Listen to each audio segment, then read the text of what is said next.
Good morning. This is the Cowboy State Daily Morning Show with Jake. The new way Wyoming wakes up.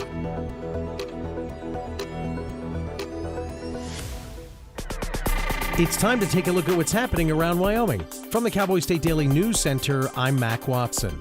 The mayor of Evansville abruptly resigned on Saturday, saying the state's political system is broken. Cowboy State Daily's Dale Killingbeck reports that Candace Machado says that includes council members smelling of alcohol at meetings and bullying by state legislators. On Saturday, she dropped a letter to everybody that's on her Facebook page and said that she's resigning her office, and that was effective immediately. She has been the mayor since November elected. She has some things to say about politics in Wyoming and in her town, and she said that she just is going to be me, and she feels like it's just time for her to resign her office. Machado tells Cowboy State Daily that she believes the political system is too focused on the status quo and unwilling to allow for different ideas or solutions. A Cody High School basketball coach is denying accusations of misconduct involving his players. Cowboy State Daily's Jackson Walker reports the coach says they're motivated by parents who want him ousted from the team. The parents at the school accused Coach Sam Buck of texting players after hours, touching them inappropriately, and having inappropriate interactions with them while at school. Buck told Cowboy State Daily, however, he feels that these accusations are motivated by parents that want him off the team. He said that these parents are being very aggressive, trying to get their students playing time, and he said that their concerns are also tied to his wife, who used to be the head coach of that team, who decided to resign her position over separate issues relating to students. A 3-day hearing happened in mid-October, and a hearing officer is now expected to release findings this month. After a response period, school officials have 30 days to decide whether to dismiss Buck over the allegations.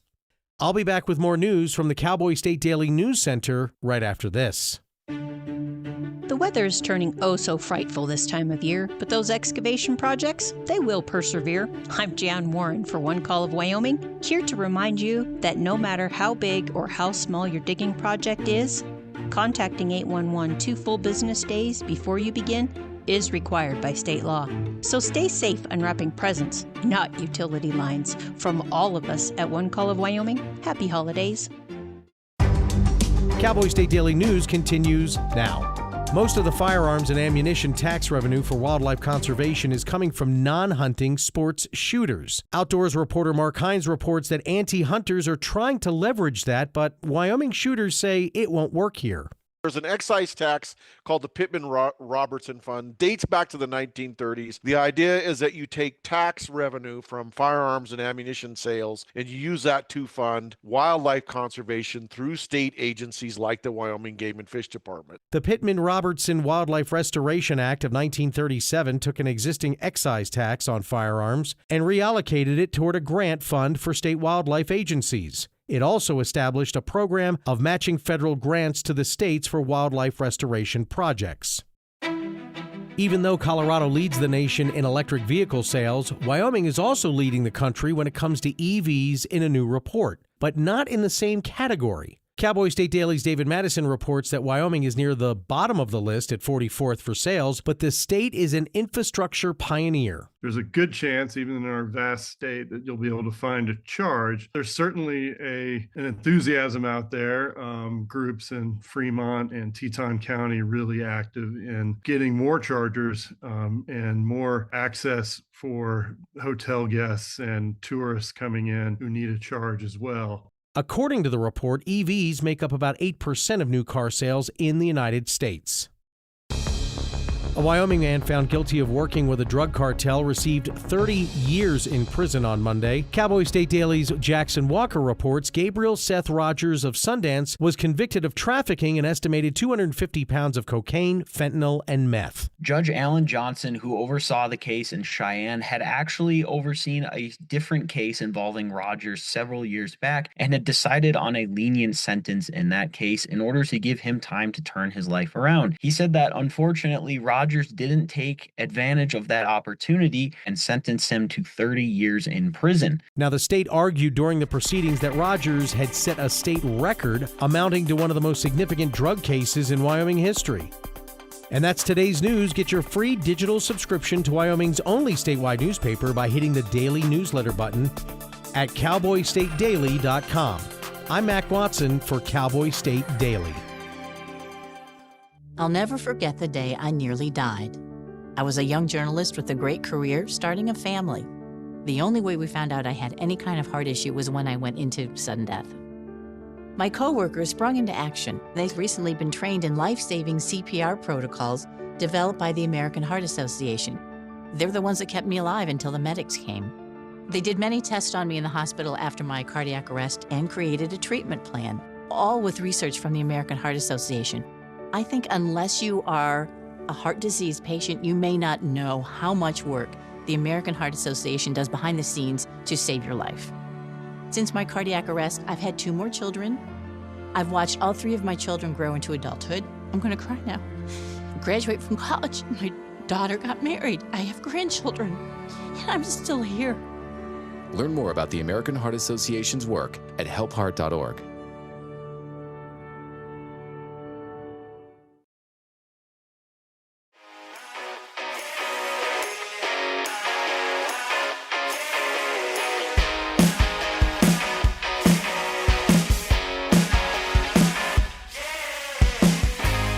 Cowboy State Daily Show on a Tuesday. It's Election Day.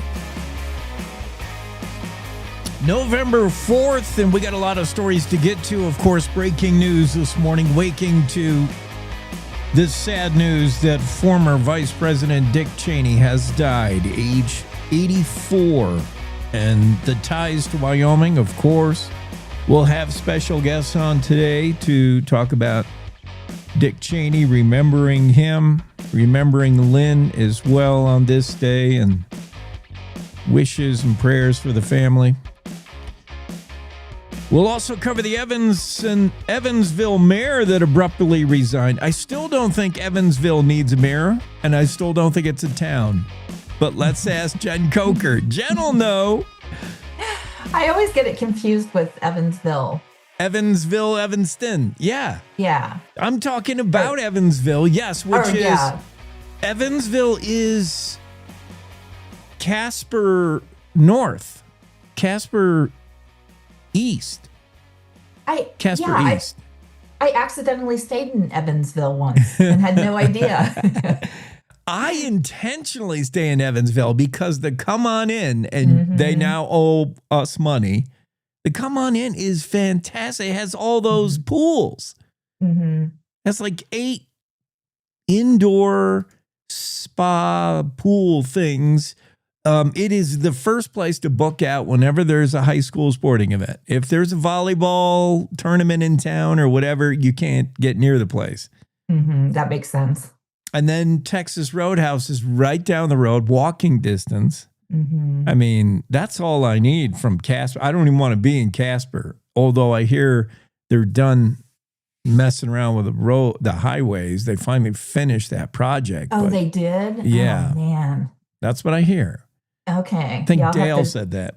I'll have to test that out. That has been ongoing. Yeah. They had like 1 million miles of Jersey barrier in Casper. Like, it was hard to drive when them concrete barriers are up and the Casper people know where they're going and they're on your tail.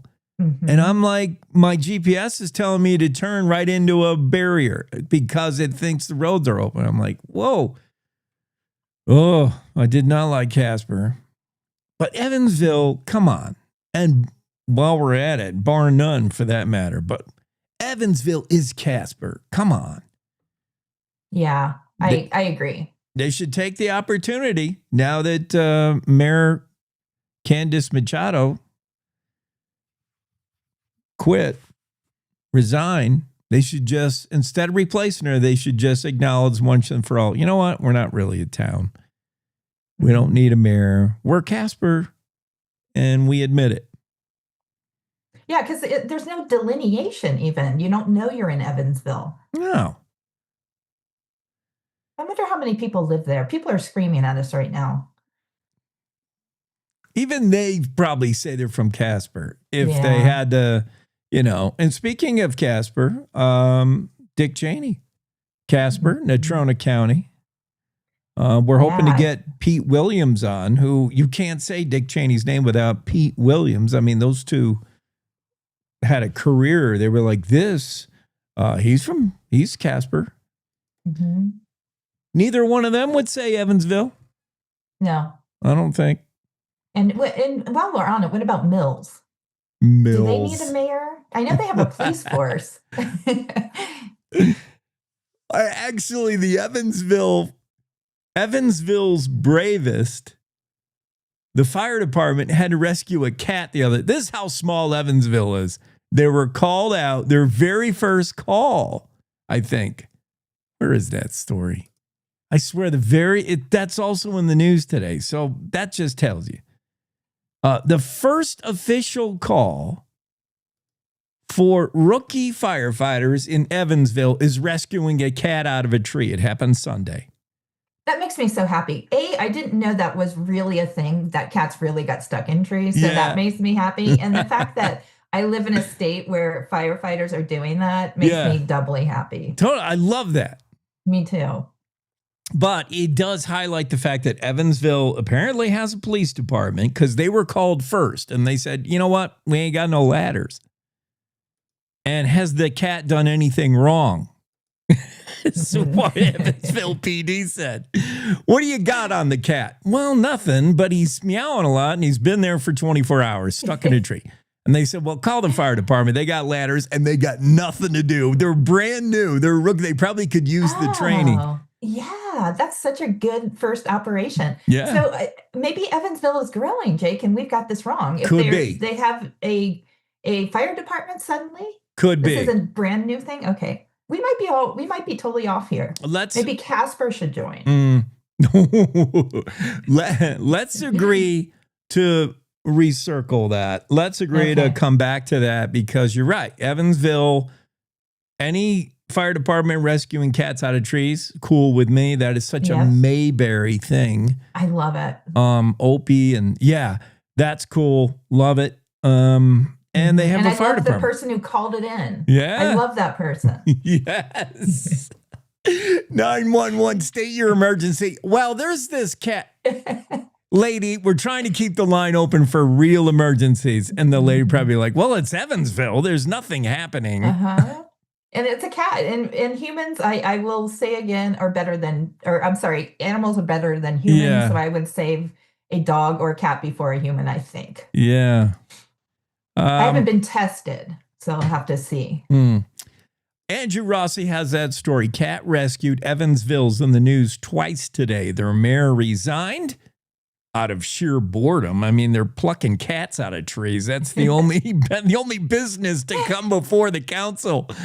The fire department said, well, we need a bigger budget, extra money for taller ladders so we can rescue even more cats.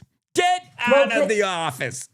I know, but Evansville's a little progressive. Weren't they the ones with the pride flags and the Nazi symbol counter action? Yes. And the mayor did say that's not why I'm stepping down. She did try to do some LGBTQ pride things.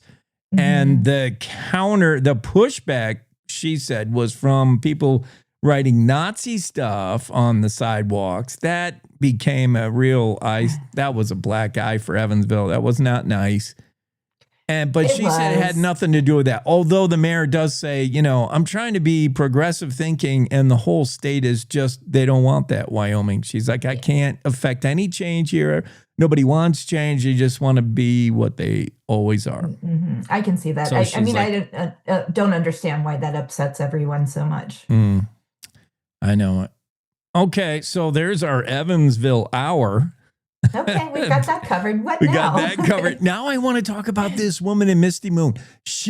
I think Jen Coker has the story of this missing young lady from how many years ago? I was just reading. I was fascinated. Yeah, just shy of 50. About 40. It'll be 50 in August. Wow. So, yeah, and I couldn't I tried to figure out if anybody has reported her deceased yet, and I can't get that information because it has to be 50 years in order for that information to be public. And she was married, so She was we married. talked about that. Yeah. How long you have to wait.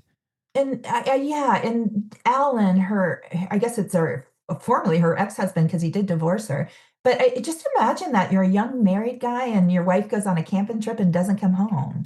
Yeah, and I hate the fact, people are going to be desperate to search for reasoning behind a missing person. And they say, well, the family was having problems and, the husband and wife were having problems. And Alan's like, no more than anyone else. Right. And he obviously, you got to look at a husband. You got to look at a spouse when you're talking about that.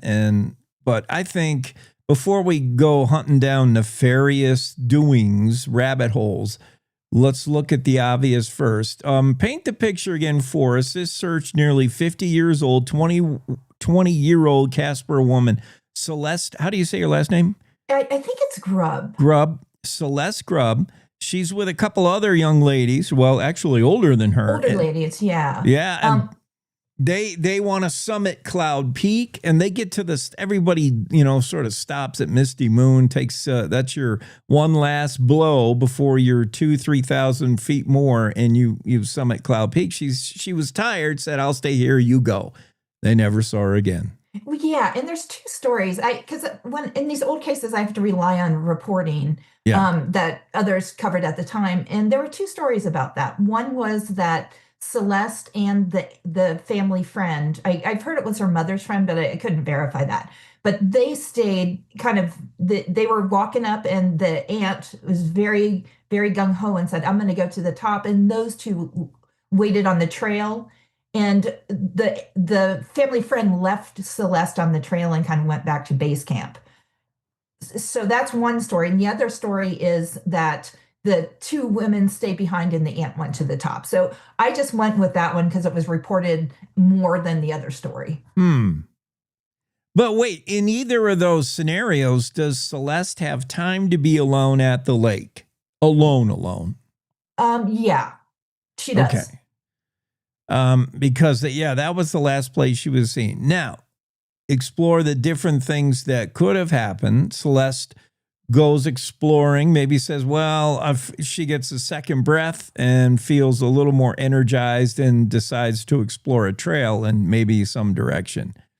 But the ensuing search, they pounded the ground. Oh boy.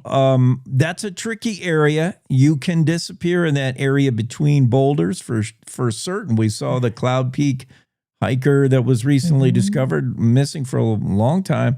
So surprised that you wouldn't be found. It's not heavily wooded. You're just starting to get into alpine now. Trees are becoming and I'd be surprised if she wandered off and got lost. And the reason Misty Moon Lake is suspicious is that John Morris's father, and he was in charge of the local search for the Johnson County, he tracked Celeste's boot prints to that lake, to the west side of that lake. Ooh. And then the boot the boot print stopped. So that was his best guess that she was in that lake. And let's think about the lake. You're talking a lake at about 10,200 feet elevation. Super cold. Now, August, that's as warm as that water is going to be. August, September. But still cold water. And if you've gotten in cold water, sometimes there's a shock to it that can cause you to panic a little bit and elevate heart and breathe. And you can panic yourself right into like you can't even, like you could drown. Even a good swimmer could certainly drown in that scenario. Even if you went in intentionally, like I'm going to take a dip. That lake could claim you. So let's talk about the lake. 39 acres in total, estimated 40 to 100 feet deep. Something like that. I had a person send me a topographical map that I love this when these stories come out and people come back and they do their own research. Yeah. But he mapped the lake to be potentially up to 200 feet deep, Mm. which, I don't know what those drop offs are like. So you're right. I mean, she could have just stepped in for a second and shocked her system and then gone to the bottom. Yeah. So, yeah, it's And- just hard to know. I mean, the act of drowning, you don't need, you need 8 feet, 10 feet. That doesn't matter. I'm thinking about trying to recover a body and you're not finding one in that original search. Yes, now when you talk 100 feet, you're going to have to bring in some professional divers and whatnot. But yeah, I mean. Yeah, because the technology's there now, right? Because we have Yeah. remote controlled drones and devices where it goes down with hooks. I don't know of any of those going 200 feet. I could be wrong on that. But it's definitely, it's John Morris thinks it's definitely worth the search. And that guy is just going out of his way, talking to as many people as possible. And he was sending me some of the people he's talked to, including a guy who has a cadaver sniffing otter. Oh my goodness, you're kidding. Isn't that awesome? Oh. Yeah. The first in the nation, and he's out of Florida. And so I talked to him. I said, would the otter be potentially able to help on this? And he said the elevation wouldn't bother the otter. In fact, the otter has done some work in Yellowstone, which surprised me. Wow. Yeah, I didn't hear anything about an otter in Yellowstone, which just makes me happy. But he said he hasn't taken his otter below 30 or 40 feet. So the depth of the lake would be a problem for him, but he was real curious about it. Interesting. And another guy I spoke to was Keith of Bruce's Legacy. And that was the organization who just got the guy out of the Jackson Lake. Okay. Yep. Yeah. And he's interested too. However, this stuff is expensive to, just to fly the equipment in. And these nonprofits work for free. However, we're talking $20,000-$30,000 to get at a low estimate to get the equipment back there, because you can't, you can't get it by trail, so you've got to fly it in. And you said in this story the family had spent in that neighborhood back when that originally, like they spent a lot of money back then. They certainly did. Yeah. But this is how these things, you need for these things to be solved, you need a passionate family member or somebody who wants to stay on top of this and do all the groundwork. Or you need a passionate investigator. I've seen both. But without those people, this stuff people forget about it. Everybody feels sad about it, but unless somebody comes forward and says, hey, let's do something. Let's look at this 50 years later. It's a long shot. Nobody knows if she's in that lake. However, you need somebody who will get some momentum and make something happen. Yeah. And we've seen there's searcher fatigue. There's a point where the search goes on for a week, 2 weeks, and then finally you're like, we haven't found anything. The searchers are spent. And then it's just the family maybe that hangs on. And then even the family after 10, 20, 30, 50 years, who is going to take up the cause? You mentioned in this story, it's actually the son of one of the original searchers. Yes. And he's the son. And then he's also has a familial connection to Celeste, because his sister ended up marrying Celeste's ex-husband. So Celeste was technically now his sister-in-law, or Alan's his brother-in-law. Interesting. So so he has that connection too. And you need a gung-ho guy. He's just serious about this. Yeah. Well, I think it's worth it if you concentrate on just one area, and that's Misty Moon, the lake itself. This lake is in the Bighorns. It's just kind of at the base there at Cloud Peak, between Cloud Peak and Bomber Mountain, sort of in the Bighorn Range. It's up there, 10,200. It's, it'd be a mountain lake. I was pretty surprised and saddened and shocked to hear about a group of people that pretended to find her. That was stupid. Those people, and they think that's funny. I mean, you're on a life and death search, and these people are joking about finding her. Yeah. And that made it all the way back to the family, of course, because, it goes on the airwaves and everybody's really excited. There is a couple, if you want to be one of those that watches too many mystery TV, made-for-TV movies, there are a couple maybe things to follow. You follow money, you follow suspicions of a husband, but those seem to be kind of short side quests that don't go anywhere, I think. I don't know. What do you got? You explored some of them in the story, Jen. I do, yeah. And there are some suspicions, and I don't want to say those publicly because I don't want to implicate somebody who hasn't been implicated by police. But there are, I have to leave that out. But there are some theories about what might have happened. And implicating somebody close to Celeste that's not Alan, and that's about all I can say about it. Yeah, and Alan, who Alan and her and Celeste's mom and dad probably know her best, and I don't know that anyone close to Celeste believes the notion that she may have chose that opportunity to disappear. Like some people choose to get out of a relationship, check out of where they are. And they think the only way I can get out of this job, this life, my home, Wyoming, my husband, is to walk off the earth in a way and purposely be under the radar. But boy, this seems, and all of them said, or at least the husband said, that's not her. She wouldn't and it seems odd that you would, if you're going to check out, I don't know you would do it in the middle of this trip. You have to be intentional about going up there to Misty Moon and up in the Bighorns. Like that's a little bit of there's easier ways to disappear. Exactly. And I don't, and nobody bought that. Yeah. But Alan was telling me, he said there was suspicious activity up there, including a shepherd who was, is that the correct term? A sheep herder, shepherd, who ended up, they think, killed and also put in the lake. Of course, they don't know, but he just disappeared, and all of his animals that were there, his dogs were tied up. So it's not without precedent. In fact, I was talking to somebody who hikes quite a bit, and I asked her, "Are you afraid of being killed by animals?" Because that's how I think about the world. Or how do you? Which are you afraid of? And she said, "Absolutely not. It's people. I fear running into people out in the middle of nowhere." Yeah, and didn't you just say earlier you'd rather trust an animal than a person? Exactly.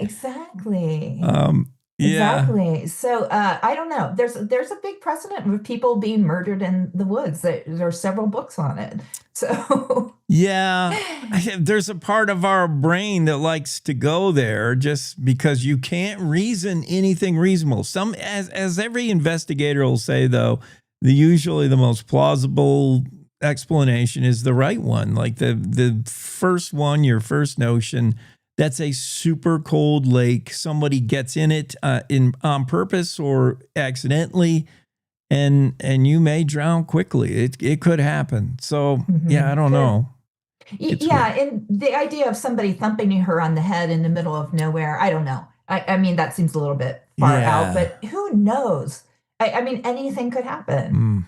Well, if it's missing, if it's a mystery without a final chapter, Jen Coker is going to be on it for the Cowboy State Daily. Interesting story. And it kind of reminds me a little bit about the Wind River and another lake that plays into a 1970s disappearance or 60s. Yeah, there's a couple of them. All right, Jen. Carry on. Let's both change our attitude regarding Evansville. Maybe that needs rethinking. It does. And I'll meet you again on Thursday, perhaps. Okay. Sounds good to me. All right. Have a good one. You too. That's Jen Coker, Cowboy State Daily Show. And check out that story. 50 years after a Casper woman vanishes, a Wyoming man is renewed interest, resparked a mission to find her. Misty Moon Lake is where we're thinking, maybe. Let's take a break. We'll be back with more of the Cowboy State Daily Show. A lot of news today to cover on Election Day. Back after these. How do you know when you've made the right decision? It's the feeling you get in your gut. The one that tells you what's right or wrong. It's the one that says, sure, I can have a drink. Or the feeling that says, okay, I've been drinking. Now what? It's the voice inside you that says, I'm buzzed. Better leave the car when it's time to go. Plan ahead. Catch a sober ride. Buzz driving is drunk driving. This is the Cowboy State Daily Radio Network. Hi. I'm your retirement fear. But don't be scared. You're still in pre-retirement. Does that mean I have more time to plan? Precisely. Here, this is pretirement.org. Retirement savings options? Potential tax breaks? Boom. This isn't scary. I'm doing it. You got this. Visit thisispretirement.org for free resources to help you customize your action plan.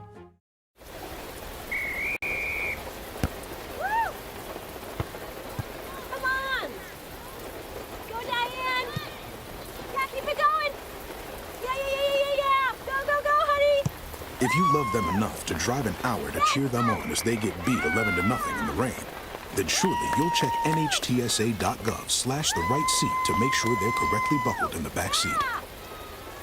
Throw that ball, Diane. Woo! You got this. So as a technical sergeant, E6. I served in Vietnam in 1969. I am a U.S. Army veteran. Have you ever helped a fellow veteran? Of course. Yes. Try to always be there for each other. I do my best reaching out to my brothers and sisters in arms. Have you ever asked for help yourself? It's always tough, right?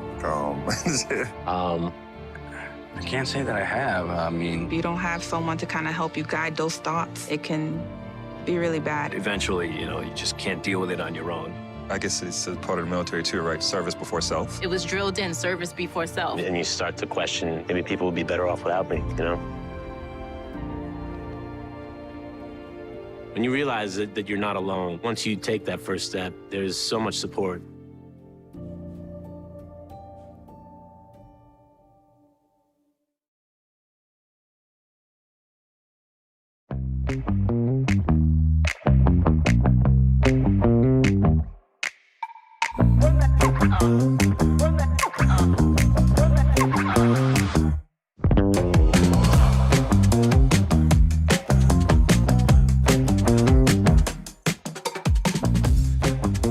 Cowboy State Daily Show, Tuesday, November 4. Elections happening around the country. Also, breaking news this morning, if you have not heard, Dick Cheney has died, age 84, former vice president, former Wyoming elected official, probably the most influential vice president ever because of the vast experience he brought. He had already been in the cabinet. He had already been a representative from Wyoming. He had already been tapped by the first Bush, H.W., and then went to work for, became vice president for the second Bush. So in that way, was probably able to carry a ton of influence for a VP compared to, I don't know, most VPs are just beauty pageant, really.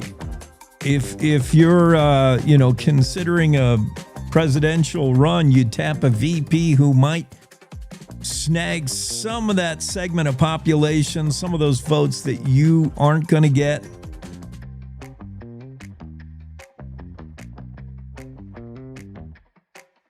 But in the case of Dick Cheney, also known for his war hawking, his time in the Department of Defense and all the military operations carried out under Dick Cheney era. Yeah, I mean, a powerful, probably the most influential vice president we've ever had. The war hawking thing, yes, known for some of the operations carried out while he was in the Pentagon, with the Pentagon. And then the late in life kind of a switch, the endorsement of or the pushback.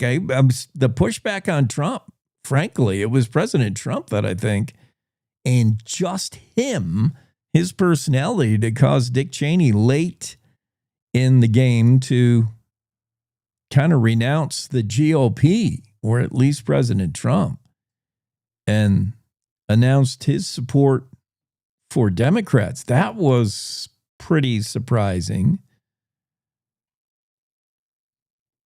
But a lot to discuss, and we'll try to have some special guests on today to talk about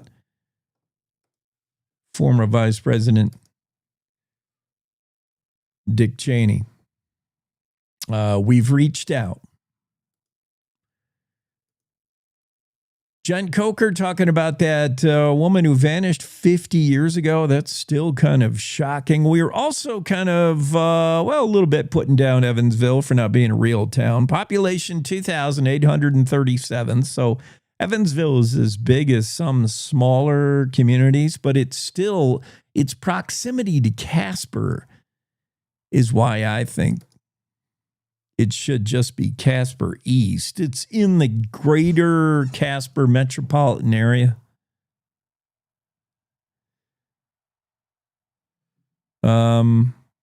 It does have beginnings going back to 1923. We did have a listener say that they've had a police and fire department forever. I don't know about that. They've had a police department since... I'm not sure how far back police go, but the fire department, that was a rookie volunteer fire department that rescued the cat. I do know that. That's in the Cowboy State Daily today. Andrew Rossi with a story.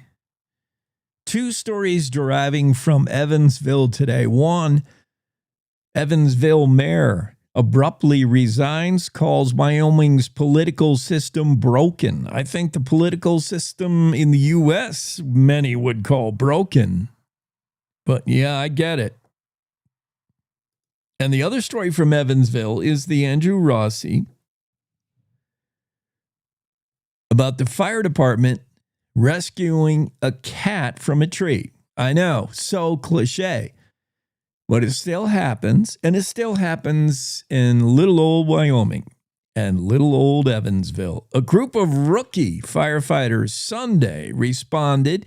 It was a first for the 18-year veteran that brought his crew out. He used it as a teaching moment, a training moment. Evansville Fire and EMS Captain Dan Corson and a group of trainees dropped what they were doing to help rescue a cat from a tree. He said, 18 years I've been doing the job, Captain Corson said, and this is the first time I've ever gotten a cat out of a tree. He said, we've had several of those calls, but it's the first time I've ever had to go do it. So I'm assuming on the other calls, maybe somebody else did it. Or, a lot of times you'll get a call that a cat's in a tree and you'll get there and the cat has self-rescued in some way. I'm sure that's potentially a thing.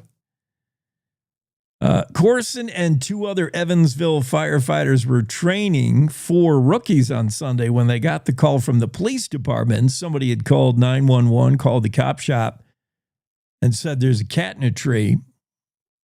And the cop said, basically, well, we can't do anything unless we tase it out of the tree. We don't have ladders. That's a job for the fire department.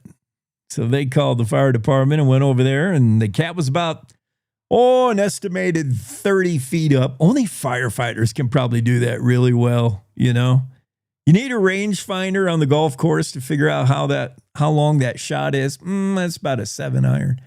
And then you need a specific internal rangefinder if you're a firefighter in a small town where you get these calls and you look up and you're like, that cat's about 30 feet high. We're going to need the 40-foot ladder. That's specialized training. They got the 40-foot ladder and they got one firefighter to climb up there and grab that caterwauling cat by the back of the neck. They saved it. They got it down. They don't know who owns the cat or if it's owned by anyone. Sometimes the cats are like that. You don't know who owns them. But they said when they got him down on the ground, they assumed he belonged to a nearby trailer. They set him down, and that's where he chose to stay. Thank goodness he didn't scramble right back up into the tree. Oh, that would be a total cat move, right? I mean, you buy your cat some special gift, some $300 cat tree or $100 cat bed from Amazon. It comes in the mail, you unpack it and you say, here you go, Fluffy. And the cat gets in the box that it came in and chooses to sleep in there instead or play with the box instead. It's so cat-like. It would be just like a cat to get rescued by the fire department and then scamper right back up there because it was scared. So yeah, shout out to the town of Evansville. I use that term loosely. The piece of Casper that they call Evansville, shout out to that fire department. Good job rescuing the cat out of a tree.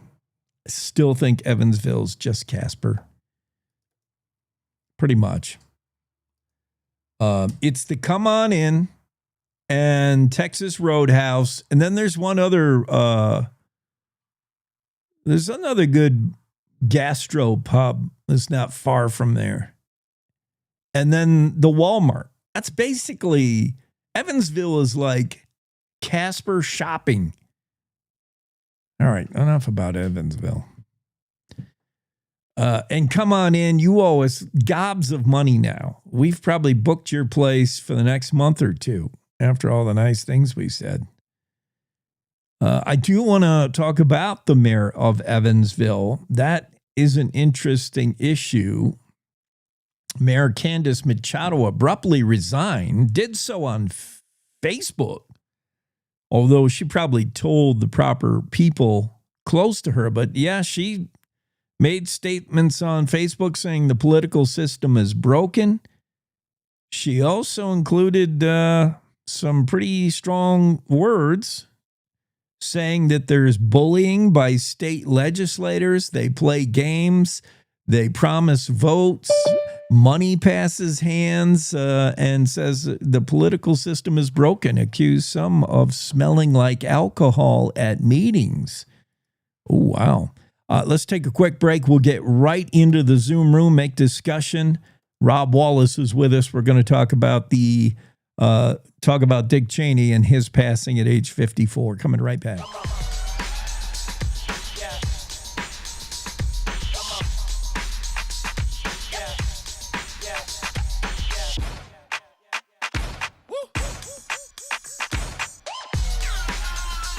You're not going to get it all right.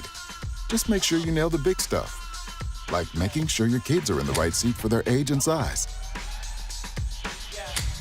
Get it right at nhtsa.gov/the-right-seat. You're listening to the Cowboy State Daily Radio Network.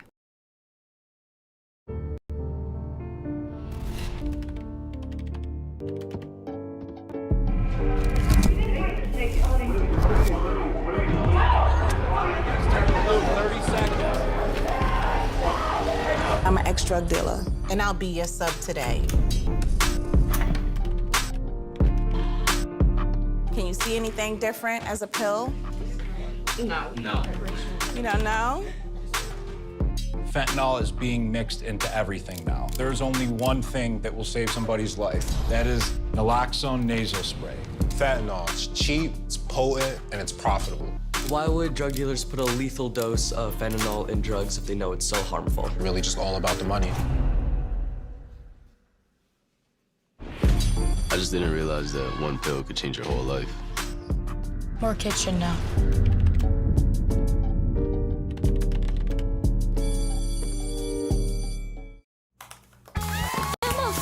Did you hear? Todd's in the hospital. Who's Todd? He got a collapsed lung from vaping. He thought it was cool. Not cool. Promise you won't vape, Emma. It can lead to a lifelong addiction, and we can't be friends if your lungs collapse.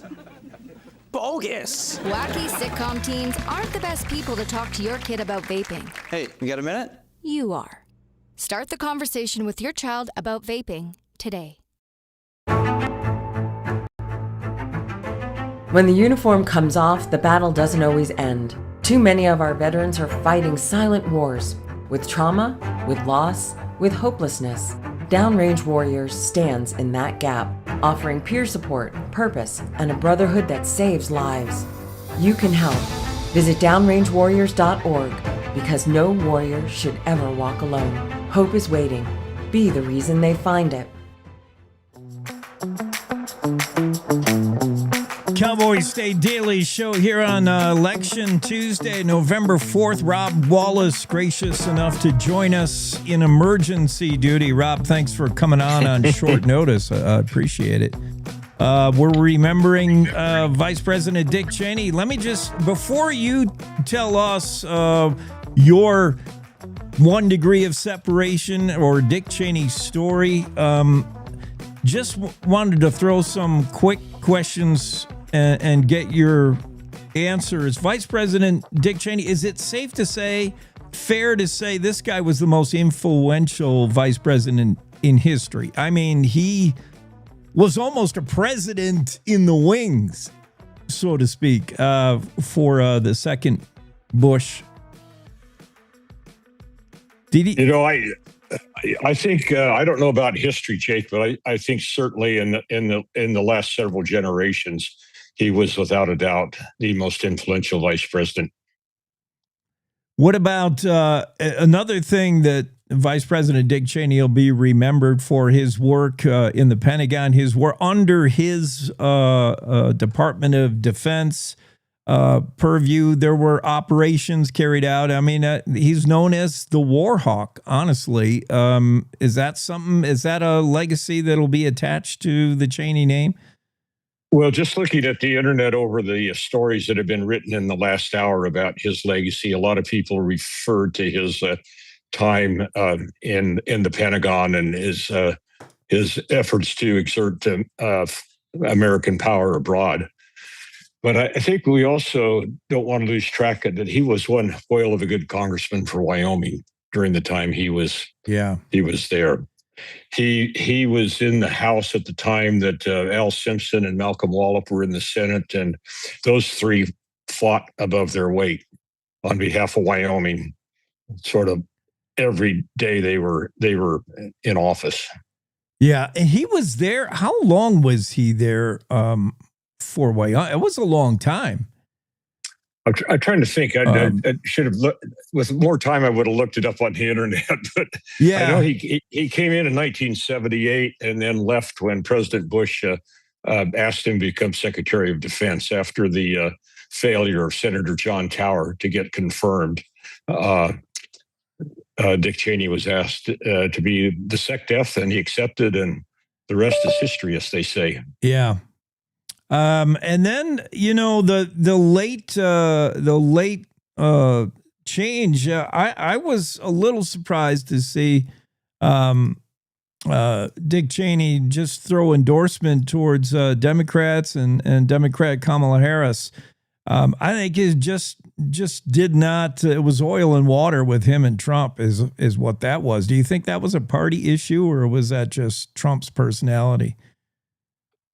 I don't know. I never spoke with him about it, but there was a lot of tension, of course, between his daughter and President Trump. And, as a father, I could see him, choosing to support his daughter in a very strong way, which he clearly did.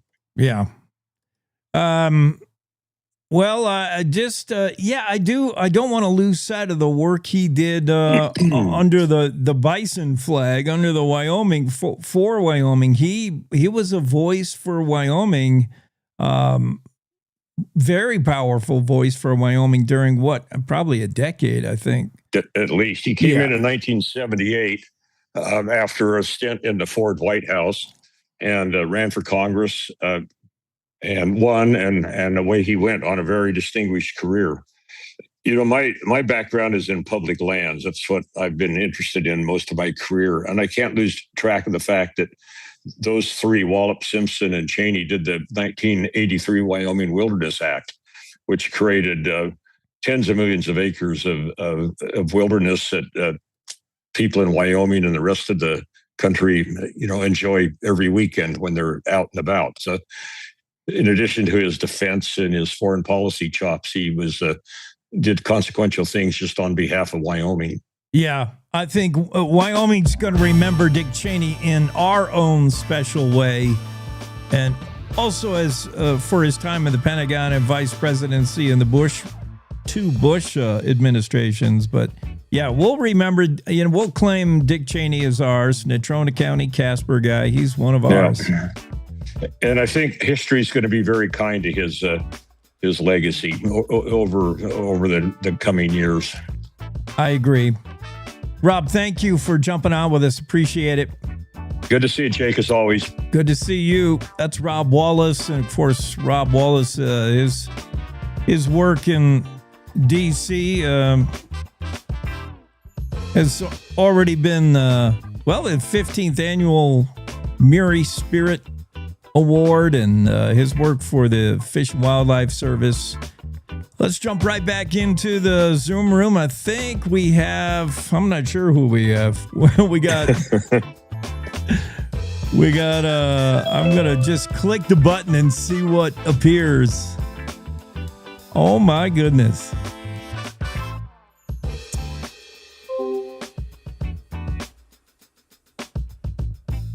Back into the Zoom room. It is U.S. Senator John Barrasso, and we're remembering Vice President Dick Cheney today. What is the news reverberating? Are you here at home, Senator Barrasso, or are you in D.C.? Where are you? I was in Wyoming yesterday morning. I'm in D.C. this morning, and the word is all around Capitol Hill about the loss of really a giant in American politics and a great son of Wyoming. Yeah, absolutely. What do you? There's so many ways you can be remembered after your passing, and we're all going to be remembered someday. What are they going to put on the tombstone kind of thing? Vice President Dick Cheney, some remembering him for one of the most influential vice presidencies. First with Bush father, and then with the next Bush. He was vice president. It was you could almost remove the V. He was pretty important in that role. And will always be remembered that way. For those of us in Wyoming, it's a matter of when did you first know Dick Cheney? And for many people, the old timers who are watching the show this morning, listening to you, they remember him as a high school football player at Natrona County High School, and he dating Lynn, and she was the baton twirler and the homecoming player, and his football days.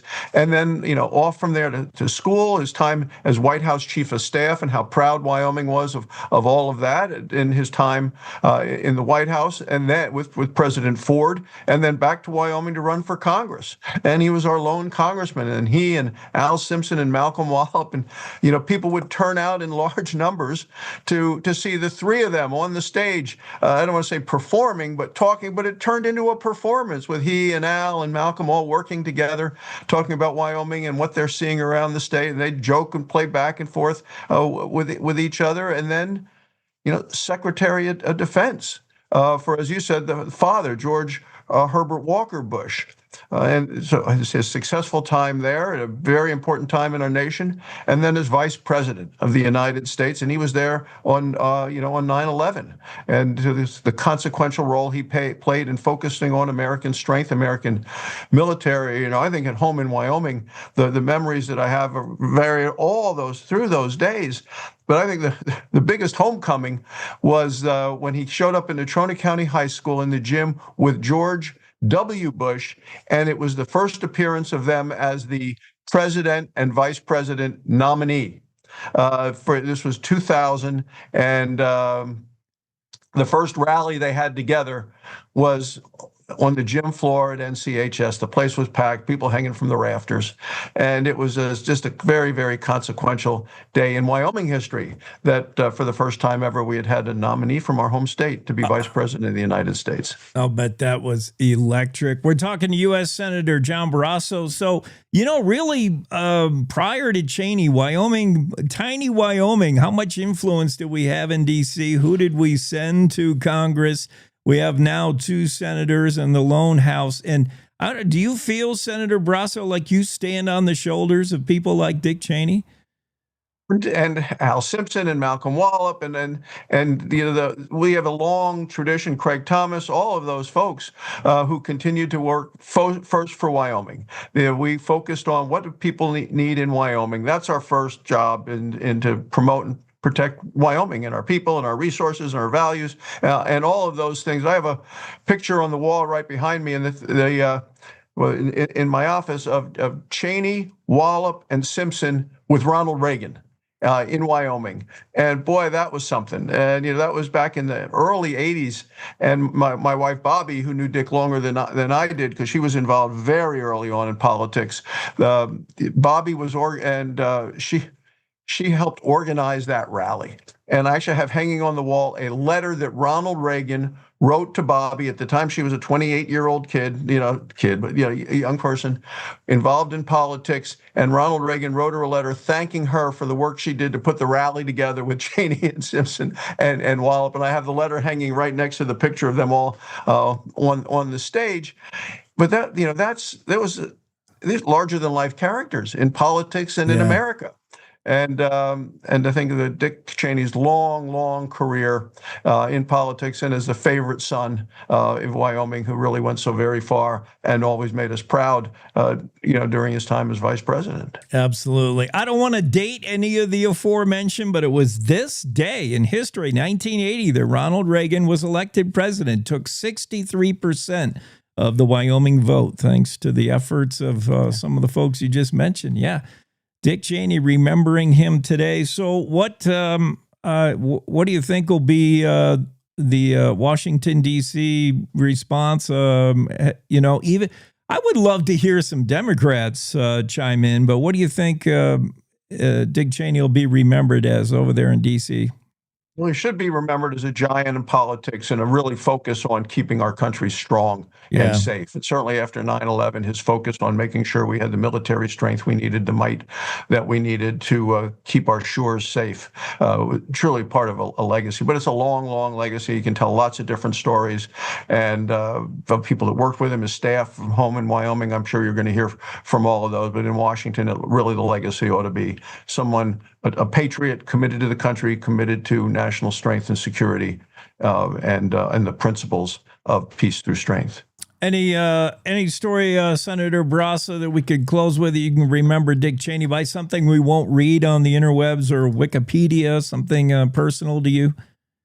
Well, when I was sworn into the Senate in 2007, that was because Craig Thomas had passed, and I was selected by Governor Freudenthal, named to be the senator after the Republican Central Committee put 3 names forward. That it was Dick Cheney who swore me into the Senate. Oh, nice. And so he was there on the stage, and he was there in the state. He was there in the Senate floor, and I have a picture of it here with. And now everyone else in the picture is passed. Dick Cheney, who gave me the oath, and standing behind me was Mike Enzi, who was a great senator who we've lost, and next to him was Malcolm Wallop, who was a former senator too. So the 3 of us were there on the steps, and then Dick was on the top. So it was a full Wyoming day, the day I got sworn into the Senate, 2007. My wife, Bobby, was there, and then we did a reenactment, and she held the Bible as I took the oath from Dick Cheney. We have great pictures and great memories, and hard to believe that was 18 years ago. Well, the baton passes. We're remembering Dick Cheney, died at now age 84. Senator Barrasso, thanks for coming on, and do what you can to get the government back to work. Got to get it open. Hope we got to open it. Yeah, we need it open. I was in Wyoming this weekend. That's what people are talking about. We need to get that done, and Democrats continue to vote no. We're going to give them another chance to vote today to open the government. I hope they'll see the light of day. Well, let's hope. Okay. Thank you. I appreciate you being on. Thanks. Senator Barrasso closing out this hour as we remember former Vice President Dick Cheney, his work that he's done on Wyoming's behalf for sure. His work in the Pentagon. We hope later to connect with a name that's sort of synonymous with Dick Cheney, Pete Williams. We hope to get him on in the next hour. Right now, we got up against top of the hour news break for our radio affiliates. This is Cowboy State Daily Show.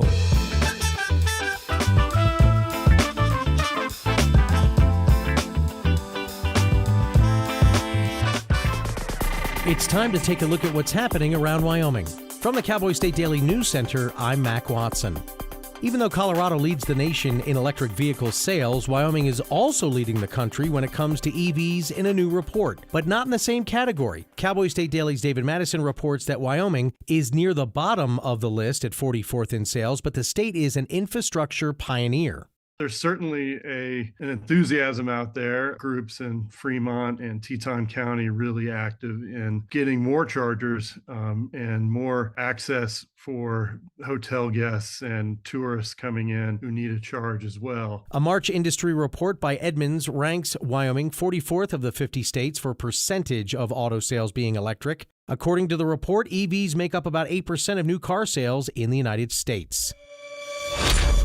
A Wyoming man found guilty of working with a drug cartel received 30 years in prison on Monday. Cowboy State Daily's Jackson Walker reports Gabriel Seth Rogers of Sundance was convicted of trafficking an estimated 250 pounds of cocaine, fentanyl, and meth. Judge Alan Johnson, who oversaw the case in Cheyenne, had actually overseen a different case involving Rogers several years back and had decided on a lenient sentence in that case in order to give him time to turn his life around. He said that unfortunately Rogers didn't take advantage of that opportunity and sentenced him to 30 years in prison. Now, the state argued during the proceedings that Rogers had set a state record, amounting to one of the most significant drug cases in Wyoming history.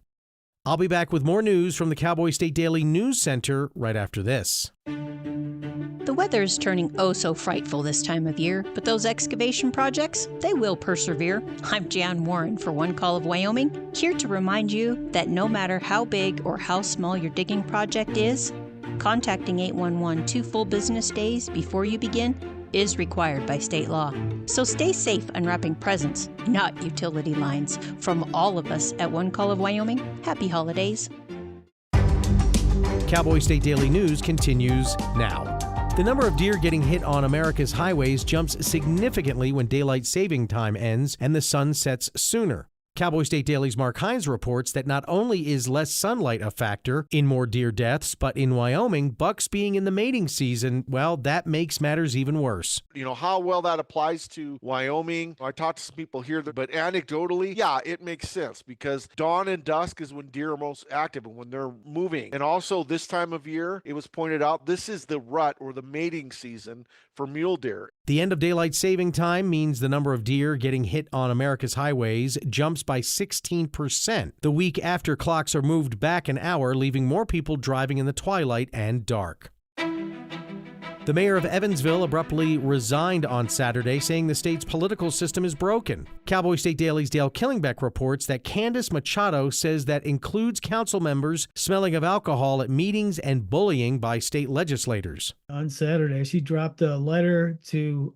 everybody that's on her Facebook page and said that she's resigning her office, and that was effective immediately. She has been the mayor since November elected. She has some things to say about politics in Wyoming and in her town, and she said that she just is going to be me, and she feels like it's just time for her to resign her office. Machado tells Cowboy State Daily that she believes the political system is too focused on the status quo and unwilling to allow for different ideas or solutions.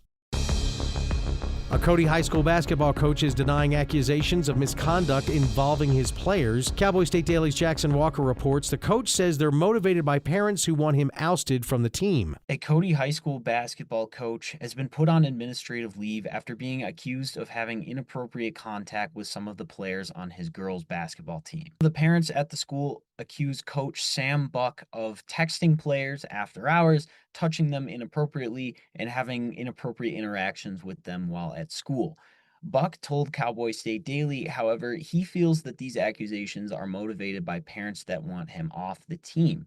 He said that these parents are being very aggressive, trying to get their students playing time, and he said that their concerns are also tied to his wife, who used to be the head coach of that team, who decided to resign her position over separate issues relating to students. A 3-day hearing happened in mid-October, and a hearing officer is now expected to release findings this month. And that's today's news. Get your free digital subscription to Wyoming's only statewide newspaper by hitting that daily newsletter button at cowboystatedaily.com. I'm Mac Watson for Cowboy State Daily. When you hear the words nonprofit organization, what comes to mind? Is it a place your dog called home before finding you? Is it an organization that supports accessibility? Is it a place that ensures your safety and that of those you love? That protects endangered wildlife and habitats or fights for our most basic needs? It's impossible to show all the ways nonprofit organizations make a difference in our world. One animal, one person, one cause at a time, but it's not impossible to be part of it. When you give what you have to a nonprofit organization that needs what you can give, you help promote, protect, and strengthen the reach of these incredible organizations. The Nonprofit Alliance is here, helping connect people like you to the nonprofits that enrich your life, your community, and the world we share. Reach out to a nonprofit organization that inspires you today to find how you can help make the world a better place.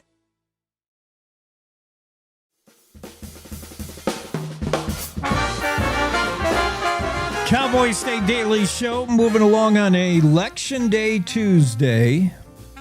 November 4th, Jimmy Orr joins the conversation. We're talking about former Vice President Dick Cheney, although we could say former Wyoming Representative Dick Cheney. However you want to remember him. I don't want to miss those 10 years. It was a decade, right, Jimmy, that he was in D.C. on Wyoming's behalf. Yeah, it was. He was our congressman from 1979 to 1989. He and it was such a different time in politics.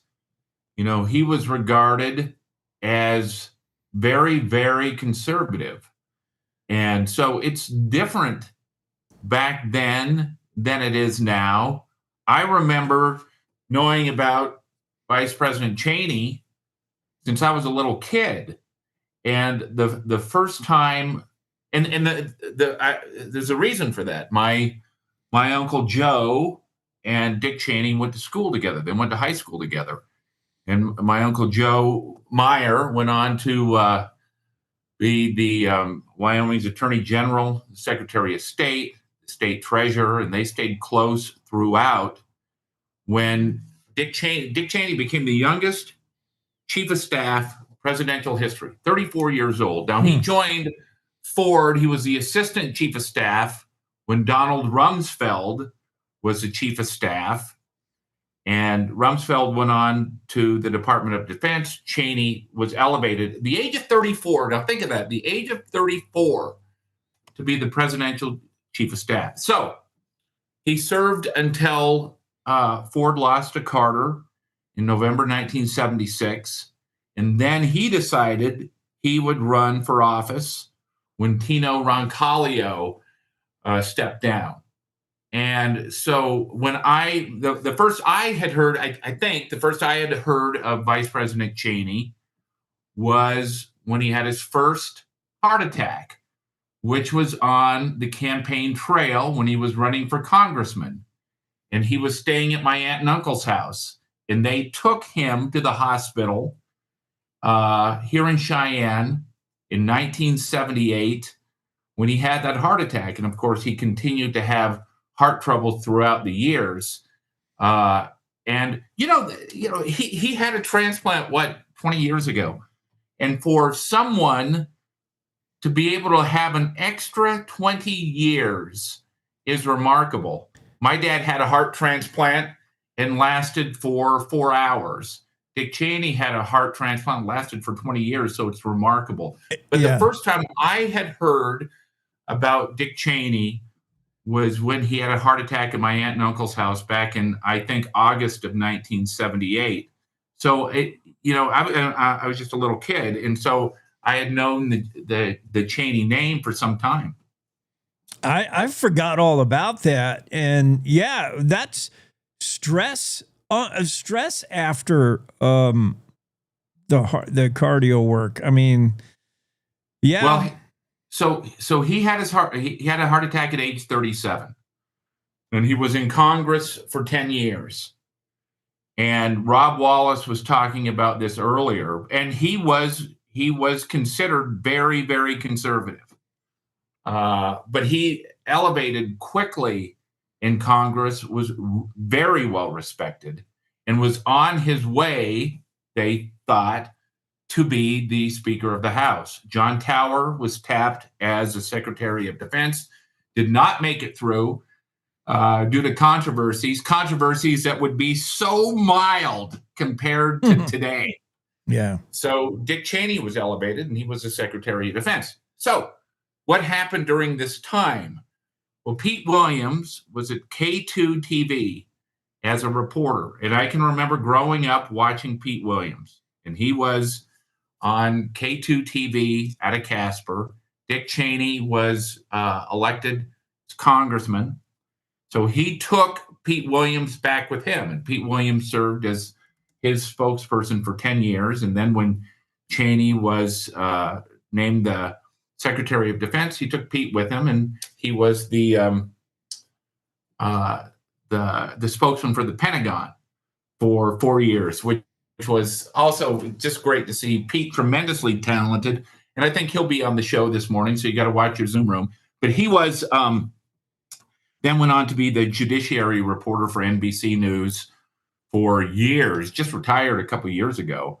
And Pete and I were together at the Wyoming Business Summit that the governor has every year, a year ago.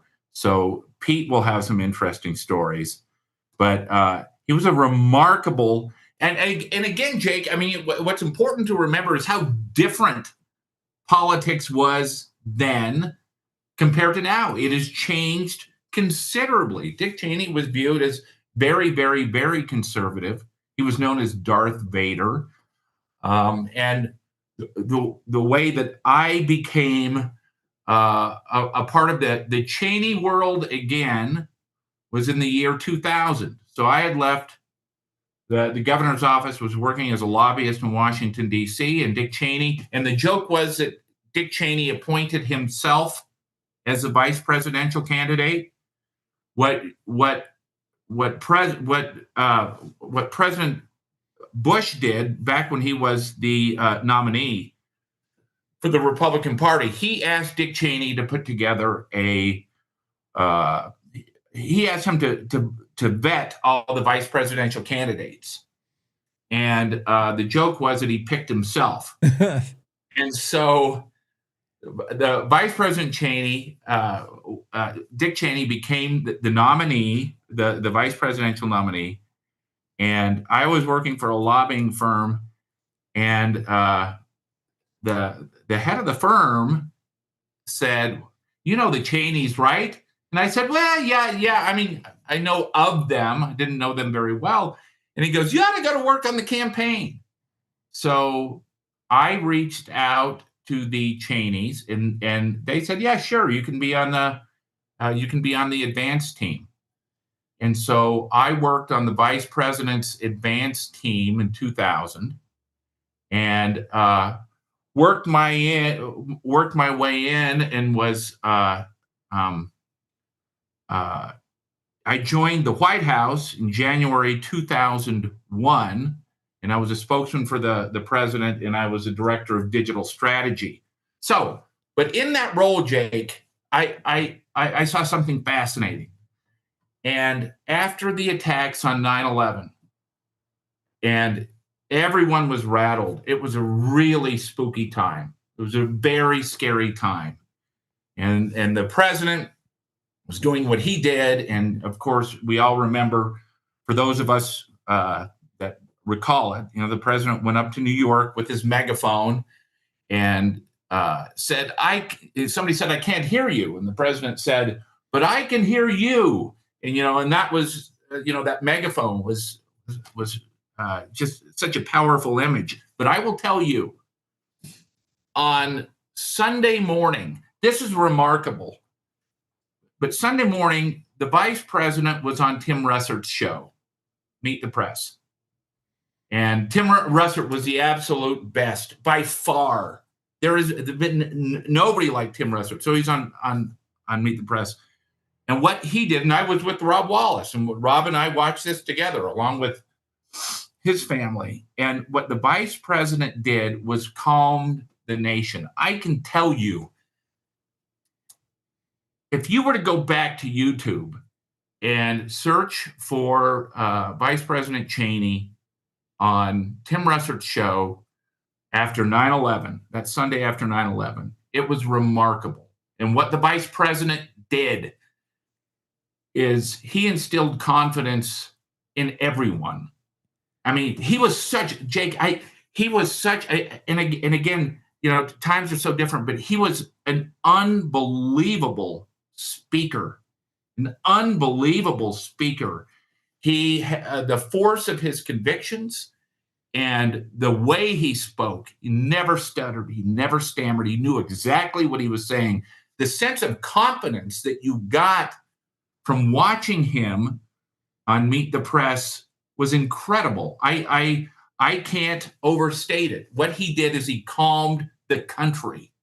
So much so, Jake, I will tell you, I was there 24 years ago at the White House communications meeting the next morning, 8:30 a.m.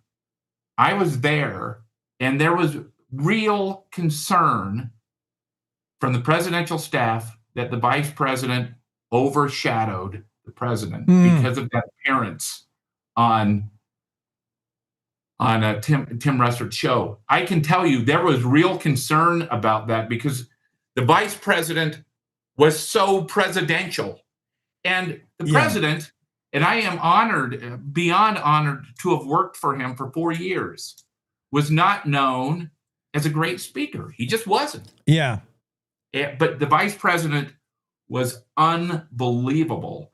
And so there was real concern that the president got upstaged by the vice president.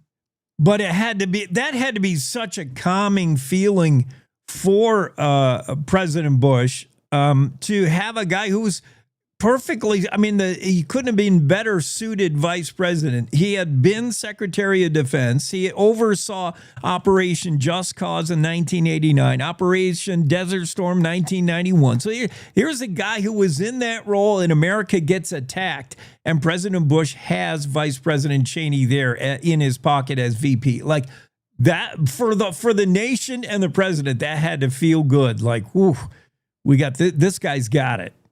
Well, yeah, I can just tell you after watching him on Russert, the confidence that you felt, it was incredible. And at that time, so you look at presidential approval ratings. President George W. Bush had an 89% approval rating. It was just a different time, but it was. He was the talk of the shadow president, the smartest guy in the room. I mean, he was known. The gravitas that he had, again, can't be overstated. He was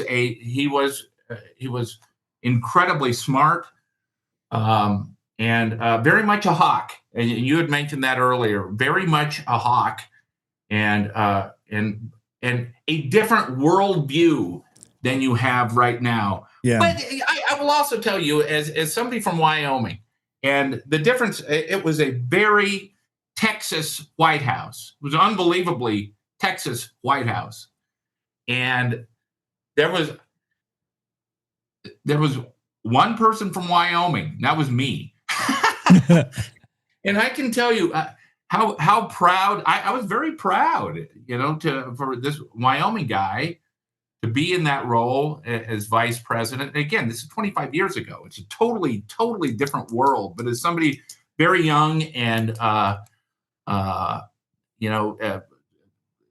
working in the White House, to see the vice president. Here's the other thing, too. He was funny, Jake.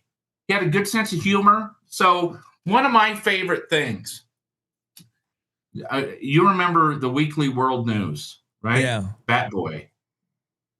You remember Weekly World News? Oh, yeah. Yeah. Yeah. Yeah. And so they had this issue. This is 2003, 2002. I can't remember what it was, but they had this issue of the front page was Vice President Cheney, and his chest was opened, and you see all these diodes and robotics, and it said, "Truth revealed, Cheney is a robot," right?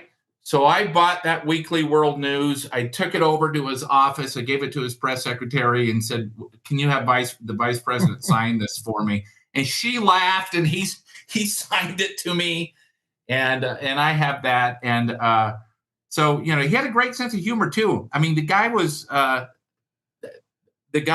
an enormous intellect, Jake, an enormous intellect, but. He had a good sense of humor. He was a regular person as well. And, I agree with Rob Wallace. I think history will be kind to him. I think it'll be really kind to him. He was the smartest guy in the room. I will tell you that. Yeah. Obviously we're remembering a lot of the good things. His approval rating in the wake of September 11th attacks that you mentioned, when Vice President Dick Cheney was the anchor and emotional country needed, 68%. That would be the peak of his approval rating as VP. It would go as low as 13%, and that kind of encapsulates Dick Cheney's career in office, the high, low of lows. He was a war hawk, and then he was the war monger. Depending on where you stood, Democrat, blue or red. Yeah, Dick Cheney. But it was an all-star cast. Yeah. When you consider it with Colin Powell, Donald Rumsfeld, right, Vice President Cheney. I mean, Condoleezza Rice. It was an unbelievable cast. And again, you can't view it from today's terms. You have to go back and look at it 20, 25 years ago. It was a different world. Yeah. And what was popular 20, 25 years ago was not now. It's a totally different. But for those who don't remember or who weren't here in Wyoming, he was an absolute giant. And John Barrasso is right. When Dick Cheney, Malcolm Wallop, and Al Simpson would travel together, it was a comedy show. It was a comedy show, and they were hilarious. And Wyoming was the most powerful delegation. Yeah. And Alaska was a close number 2. But when you have the giants of Cheney, Simpson, and Wallop, it was incredible. So, it was, it's just, as I keep saying, it was a different time. Different time. Thank you, Jimmy. Jimmy Orr, as we reminisce, Dick Cheney dead at age 84. We'll have Pete Williams on later. Many people know Pete as the guy who made sense of Supreme Court decisions for NBC, but also like this with Dick Cheney. I mean, they're both from Natrona County High School. And so, man, Natrona County on the map. That was a high school debate team, and then on to K2, and then on to press secretary for Dick Cheney. Wherever Dick Cheney went, he brought Pete Williams with him as basically his spokesperson. Yeah, I went on to be the Pentagon spokesperson too. Yeah. Thanks, Jimmy. Appreciate you being on. Cowboy State Daily Show. It's Jimmy Orr, Cowboy State Daily executive editor, reminiscing, and we're talking about Dick Cheney, who is going to be remembered today. Already seeing a lot of stuff on the interwebs remembering Vice President Dick Cheney, the 2 terms in office with President Bush, the son, and then his time in the Pentagon. And then when Clinton came in the office, Dick Cheney just went to Halliburton for a little while, about 5 years. And then back into politics. Let's get to Don Day, the day weather forecast. See if Don's got some forecasting to do. I know another kind of mild day across Wyoming today, and then things might change a little bit towards the end of the week. Ooh, I see some cold weather moving in. A little bit breezy yesterday, Don, but a really nice day, very mild. Yeah, that's how today's going to go, too. It's going to be another real warm one. Okay. I could do that. I had a super intelligent weather question for you, and then we heard about Dick Cheney this morning, and I got all kinds of sidetracked. What was I going to ask about? And I cannot remember. It was a weather term, another weather term I've not heard of, probably coined in the last 15 minutes. You know how the media goes. But, I know what I wanted to ask you. Yeah. It was about the tornado. They just classified that big wind event last month, right? In Teton County, they just verified it was indeed a tornado in Teton County, only the third ever in Teton County, because you're talking about elevation. Tornado at 8,000 feet, like that's pretty rare. Why is it tornadoes can't be high? Well, usually because the mountainous terrain will interrupt the wind flow and will make it hard for the tornado to maintain itself.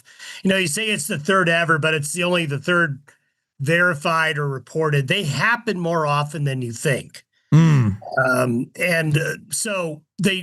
the wind flow in the mountainous terrain does make it difficult for a tornado to maintain itself. But you got to remember too, that if a thunderstorm is intense and strong enough, it's going to create a counterclockwise circulation in the base of that thunderstorm cloud that does eventually form the tornado. But it will also produce, very strong wind gusts and turbulent flow that can be tornado-like as well. This one, it happened on about 1:30 in the afternoon, October 15th, lasted about 2 minutes, blew down a whole mess of trees, altitude about 7,900 feet, third recorded tornado in Teton County history. This one was a baby tornado, had winds maxing out at just over 100 miles an hour. For a tornado, that's like, Yeah, it wasn't much of one. And honestly, right. A lot of times these will go undetected, and all of a sudden hunters will come across a spot in the forest where it's like, whoa, what caused this blowdown? I mean, I've encountered that myself. I mean, I've run across blowdowns while hunting to where I could tell, it happened from either a bad thunderstorm or a brief tornado event. Yeah. Me too. I've seen stuff like that. And then you try to find the trail again with all those pixie sticks down on the ground. Yeah. So another nice day, but we're getting towards where we can kind of put that in the rear view mirror. There's going to be weather coming up Thursday, Friday, Saturday. And the two highlights about those 3 days will be, number one, it's going to get very windy Thursday and Friday in particular, statewide, the wind prone areas. We're also going to see a good shot of snow with these two fronts that are coming for the western mountains. So Yellowstone, the Tetons, the Wyoming Range, the Wind Rivers, that will first happen. There's a little shower activity in western Wyoming today, but really it's going to be the Thursday front, and then there's another front Friday night. It'll be those two systems that put down snow in the mountains, even some snow showers down in the southern mountains. And you will notice Thursday through Saturday, colder, windy, just kind of blah. So the best weather across the state is today and tomorrow. Get to the honey-do list, as Don often says, because we were out golfing over the weekend. We got to goofing off. Goofing off. Get that outdoor stuff done. Thanks, Don. Bye-bye. Day weather forecast on the Cowboy State Daily on a Tuesday. We got to take a quick break. Coming right back at you with more after these. Every morning, America wakes up to reheated outrage and copy-paste commentary. Yeah, I don't follow talking points. I follow common sense. If that hits a nerve, good. It means you're still alive. No spin, no fluff, no kumbaya. Just Jake. Serving up truth, sarcasm, and grit. Stirred by hand and seasoned with reality. I don't yell, I don't pander. I just call it like I see it, and trust me, there's plenty to call. From the capital to the county fair, if it's worth talking about in Wyoming, Jake's already on it. No permission needed, no script required. The West was built by people who spoke their minds and stood their ground. I'm just making sure we don't forget how. The Jake Show, weekdays on cowboystatedaily.com and wherever bold voices still have a mic. No apologies, no filter, no bull. This is the Cowboy State Daily Radio Network.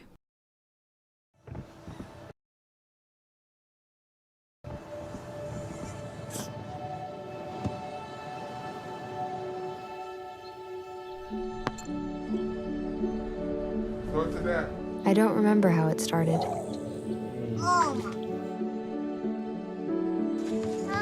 Our back and forth. Victory. Fumble.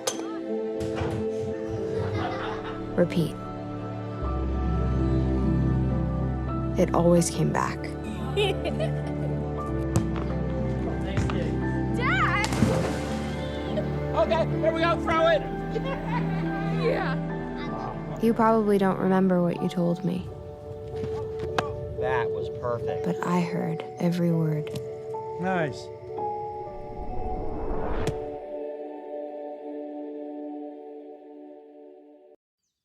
Jason, let's go see your room.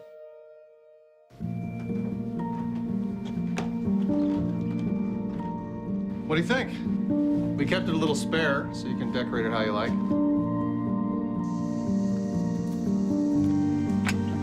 Dinner! Go? Excellent. Soccer is fun. Yeah, I saw you guys out there.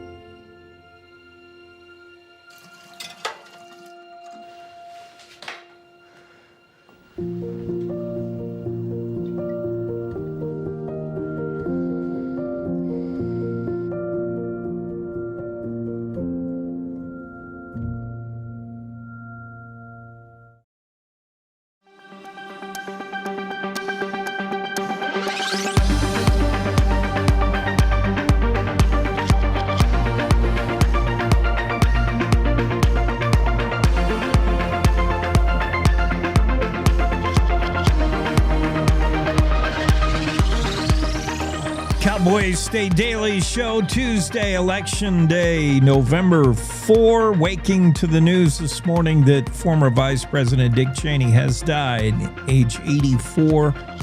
And of course, a giant in Wyoming politics.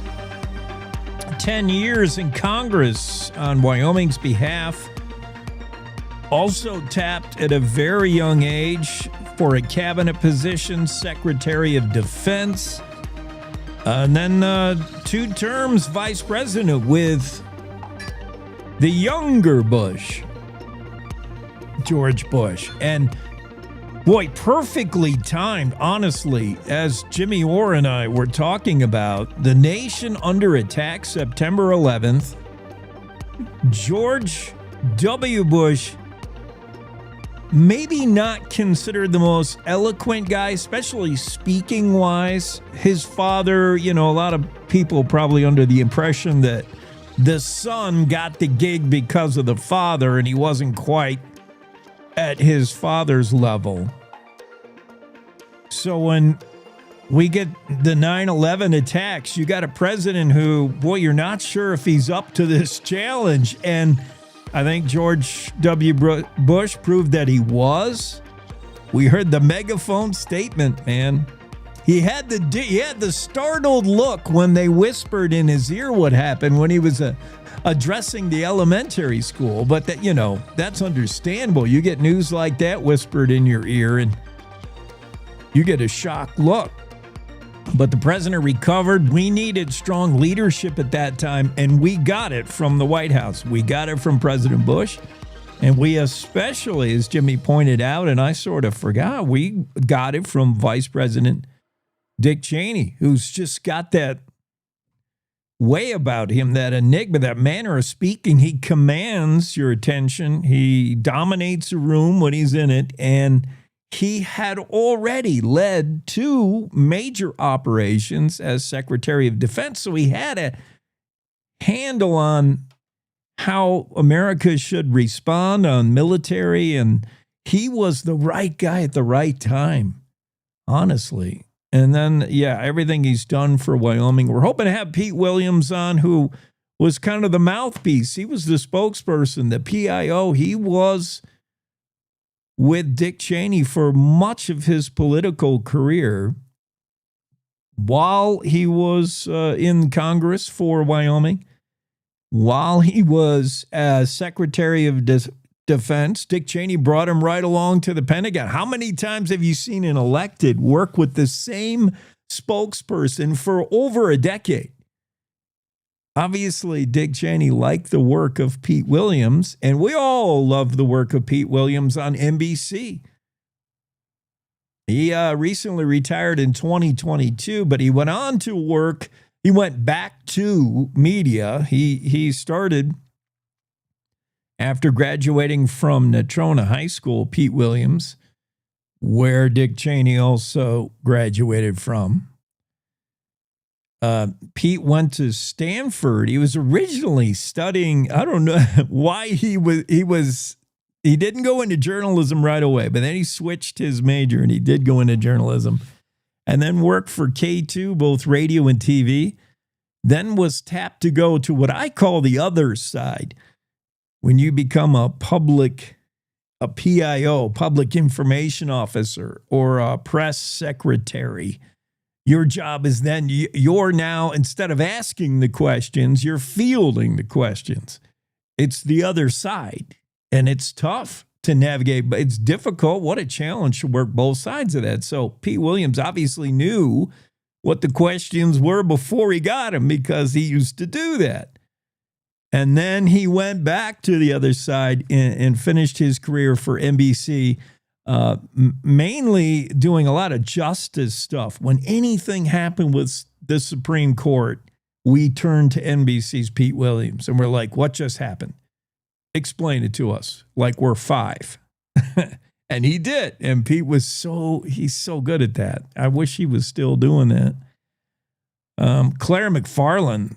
Let's just say Claire, we'll see if we can get Pete Williams when he's on to autograph a glossy for us for Claire. That's probably one of her idols. Claire loves Supreme Court stuff and rulings and things like that. Claire is Pete Williams at the Cowboy State Daily, basically. What are we looking at? Jackie Dorothy will be on the show in a moment. I did want to talk about these expensive chocolates from Dubai that you find in the gas station. No kidding. You can't make that stuff up. I did want to talk about the mayor of Evansville that resigned. Evansville in the news twice today, both for the fire department rescuing a cat out of a tree. Nothing more Mayberry than that. Nothing more RFD than that.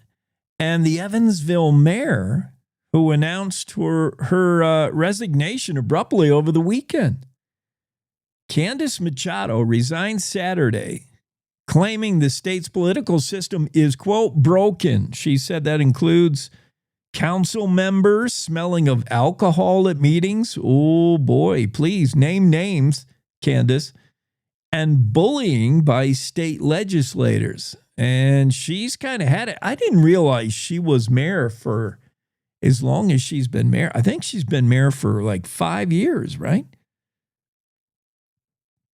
Is that right? And in that time, unfortunately, she'll probably be remembered for the whole pride flags versus swastika controversy. She said that's not why she resigned. Candace Machado said the resignation has been a long time coming, not related to political heat from residents over her placement of pride flags. During Pride Month in June, you remember, She put pride flags out on city. Well, Evansville's not a city, as we've discussed, on town property. And the response was one local man drew swastikas on the sidewalk in response to the pride flags. And it was an embarrassing moment for Evansville and Wyoming in general. But she said that's not the incident. She said a long time coming. She said, I felt like it was time for me to part ways because I didn't feel like things were moving in a forward-thinking motion, she said. My choice for resignation, nothing to do with the criticism from people, because in the political arena, you're going to get criticism either way. True, Mayor Machado.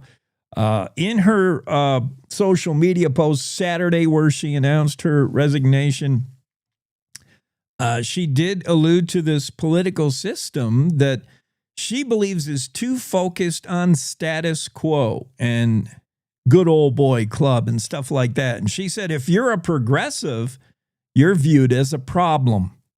And Machado explained a few incidents, including council members smelling of alcohol at official council meetings, elected officials giving money to other elected officials to, quote, potentially buy their votes or pay them off, unquote. And the House of Representatives creating a bullying or intimidating situation at the Wyoming Association of Municipalities Conference. So basically a progressive-minded mayor, Mayor Machado of Evansville, ran into a status quo, very conservative Wyoming politics, and she just felt like not only was she not making any headway as mayor, but she was actually hitting some hard resistance. And yeah, it's a tough spot to be in. So how do you get her replaced? That's going to be Evansville's duty to replace the mayor. When asked, council member Dacia Edwards said she had no comment on Machado's resignation. She said an agenda for the next regular town council meeting would be posted Friday after being asked if a new mayor would be appointed at the next meeting. So, yeah, their work is underway to replace Mayor Candace Machado, now out as Evansville mayor. It's in the Cowboy State Daily, and the story posted by Dale Killingback, who follows all things Casper and or Evansville, one and the same. Let's take a quick break and get Jackie Dorothy in here. And we're also hoping to get more special guests regarding the passing of Dick Cheney. We learned this morning, breaking news, Dick Cheney dead at age 84. We've already had on Rob Wallace. That was awesome. He gave us some great insight. U.S. Senator John Barrasso was on to talk about the legacy that is Dick Cheney. And we had Jimmy Orr on talking about his close family, personal connection with Dick Cheney, who did a lot for Wyoming and a lot for this country. Quick break. Jackie Dorothy is on next on the Cowboy State Daily Show with Jake. Wyoming is the cowboy state. From corner to corner, there are so many stories to be told, and more cowboys and cowgirls are turning to the Cowboy State Daily News team to keep them in touch with what's happening both locally and in other parts of Wyoming. I'm Riley Strand, videographer and production assistant for Cowboy State Daily Video News. We're proud to bring the most important stories to our viewers every day. The stories that start conversations, the stories that make us laugh, the stories that make us think. Our experienced journalists at Cowboy State Daily are crisscrossing the state every day, talking to those who know the news best. Every day, host Wendy Core and I talk to the reporters who are covering the topics, issues, and people that are important to Wyomingites. And in our daily newscast, we bring you those stories. Tune into the Cowboy State Daily video newscast every morning, only on cowboystatedaily.com. You're listening to the Cowboy State Daily Radio Network. Sometimes fatherhood I'm the first Viking who wouldn't kill a dragon. can feel like an epic battle. But you will. But you can change your kid's world just by being there. And with a little help, you won't believe how high they can soar. All right, bud, you ready? I'm proud to call you my son. Come on! Never stop being a dad. To learn more, visit fathersincorporated.com. Logan Wilson here at the M Building in Casper, Wyoming. They do more than just support businesses and private events. They support nonprofits by offering reduced rates to help the community thrive. The staff here at the M Building have been incredible in helping me organize a fantastic event. They are great partners for those who want to make a positive impact on the community. Come check out the M for your next event.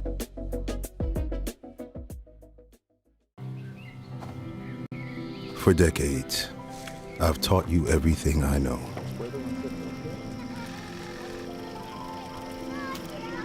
How to safely build a fire. How to control the flames.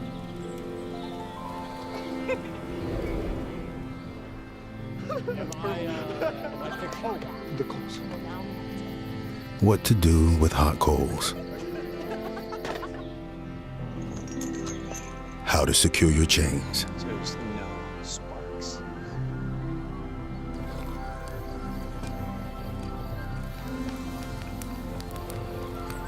But I can only teach wildfire prevention. Only you can prevent wildfires.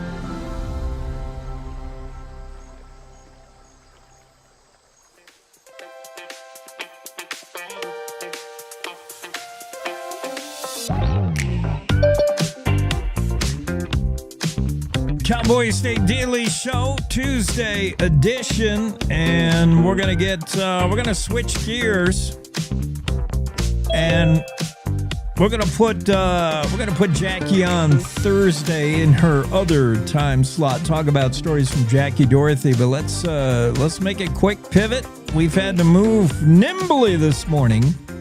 And we're going to get into the Zoom room with Bill Sniffen. Bill, we're talking about Dick Cheney, what he meant to the country, what he meant to Wyoming.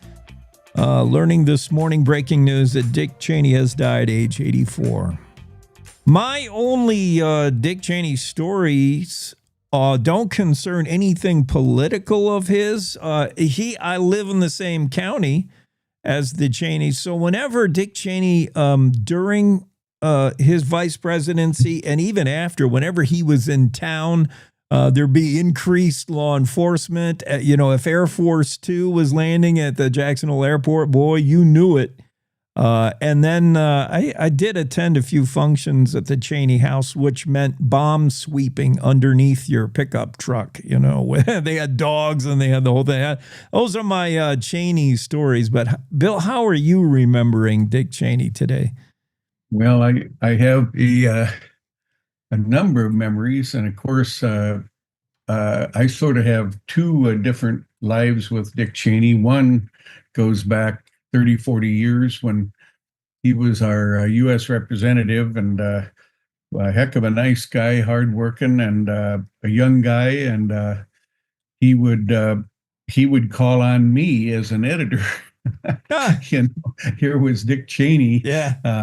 Calling me on the phone saying, "Bill, are you around? I'm going to be in Lander. Can I stop by your office and talk to you?" And of course, he was such a good guy and worked so hard for Wyoming that you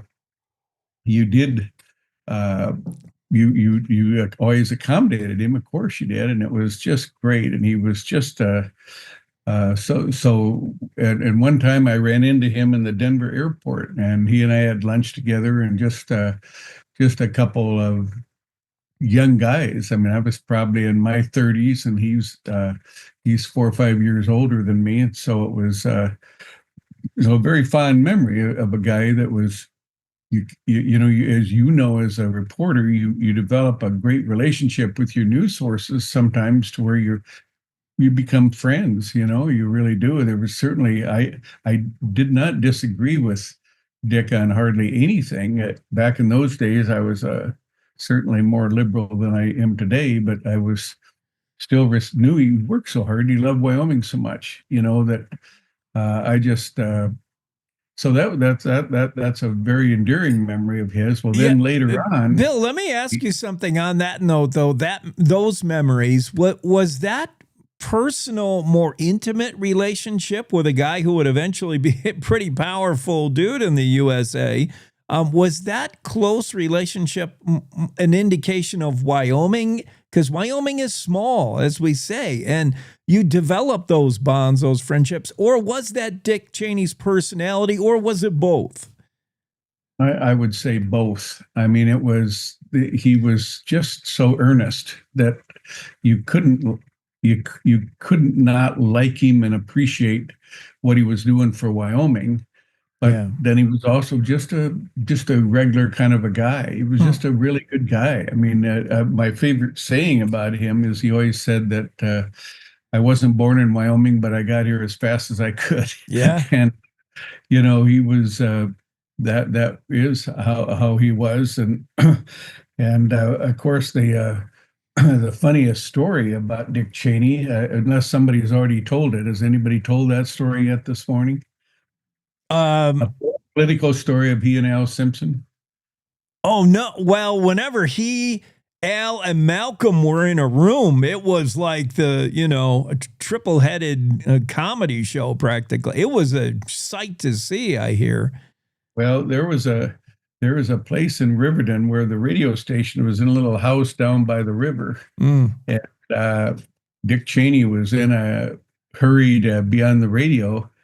And he literally goes driving down, and he always drove fast, and he was late, and he busted into the door of the house practically, and here was a gal in her nightgown vacuuming the floor with a baby on her hip. He says, I'm here for the radio interview. And the gal looked at him and says, well, the radio station moved 6 months ago. They're downtown. And he says, well, I'm running for office. And no, she says, this is not the radio station. Go downtown. And as he's going out the door, she says, well, who are you? And he says, I'm Al Simpson, and I'd really appreciate your vote. Oh, that's good. No, I haven't heard that. No. Oh, fantastic. So that was always his, I've heard that joke from both of them, by the way. And, right. With a different characters, so I don't know which is telling the truth. But a while back, I wrote a column where I talked about the whole landscape of Wyoming would be different. Dick Cheney, in many ways, is responsible for our energy renaissance that occurred about 2002. And when he and George Bush were elected president and vice president in 2000. Wyoming was still in the middle of an 18-year bust that started in 1982, and the energy policies that Bush Cheney put in place really turned Wyoming's economy around and gave us a boom for 10 years from 2002 to 2012 that we really have never seen before or since. And I give that credit to him, because the guy he was running against, of course, was Al Gore. And Al Gore would have had a presidency very similar to Biden's. I think you'd have seen electric cars, you'd have seen wind farms, and you sure as heck wouldn't see an emphasis on coal or energy or fossil fuels. Yeah. I mean, besides Dick Cheney being the charismatic, enigmatic guy he was also situated, it seemed, in the perfect place at the perfect time. We talked about his experience as Secretary of Defense, serving him when he was vice president with Bush, and the country was attacked for the first time on our soil. What a guy to have to turn to, a vice president. And then the resurgence of energy during the Clinton administration, when you're basically kicked out of D.C., when the administration changes. He spent 5 years as chair and CEO of Halliburton, then brought that to the Bush administration, the son. So he just was always there at the right time and exactly what the country needed, if you ask, Bill or I. Well, I think that again, he got the blame for probably one of the worst miscalculations of all time, which was the Iraq War. But I actually always felt that was Bush's deal. I think Bush really, the Bush and his entourage, they all were upset with Saddam, and but anyway, so they went in that catastrophe, and even then, the Iraq War could have had a satisfactory result had not Obama then come in as president and just dismantled everything. There's a lot to defend Cheney on, and but I also remember that. One of my last conversations with him was after all of this, and it was during the 2018 president or governor's race, and I was talking to him up in Cody at a political event, and I always defended him after he had gotten out of favor because of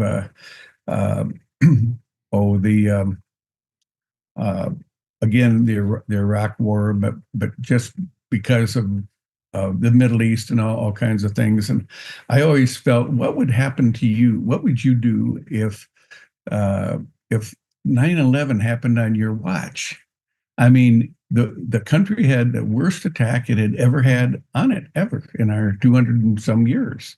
And at that time, it's 249 now. But what would you would say, I'm going to do everything in my power to make sure that never happens again. You would. That's how you would be. And again, knowing that earnest, hardworking, steady guy, I can guarantee you that was how he felt. And so I always defended him when people would not would go after him and say they made the wrong times. I said, you need context. You've got to know the times we were living in and what those people went through. I mean, man, 9/11, holy smokes, that was, you think back to those times and, man, I mean, Jake, you and I are a couple guys that lived through a bunch of things. And I go all the way back to the John Kennedy assassination when you think of things that marked your life as you went on. But boy, 9/11 was right up there near the top.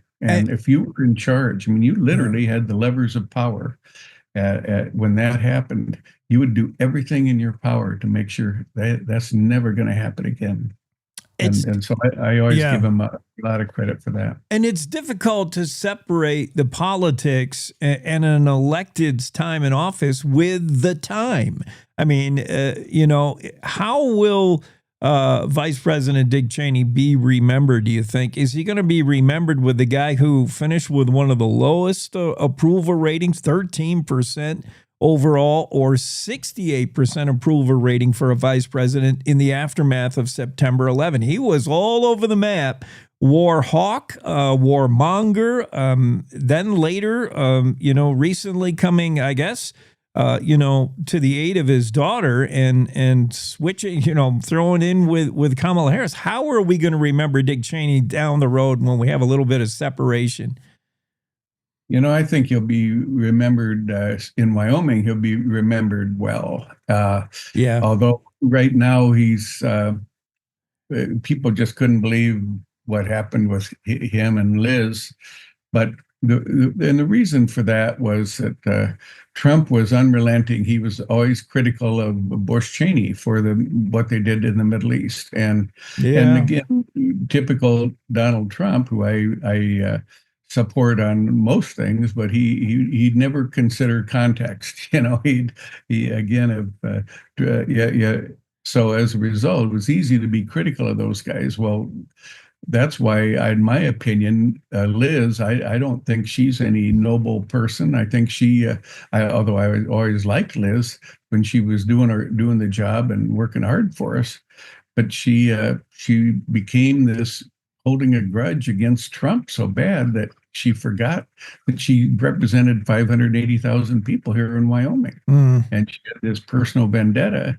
and boy, it cost her dearly. And and then she, my gosh, she comes out and tells people to vote for Kamala Harris. And then Dick comes out and says, Well- yeah, I'm going to vote for Kamala Harris too. Yeah, I think that whole event will probably be obscured in the dustbins of history. Yes, I think Due to that's 9/11 yeah. and the war in Iraq and energy policies and those things. I think that people of Wyoming need to really, they really need to cherish Dick Cheney and what he did for us from an economy perspective, and also we've never had anybody from this state reach that high pinnacle of power, and also where he also became the.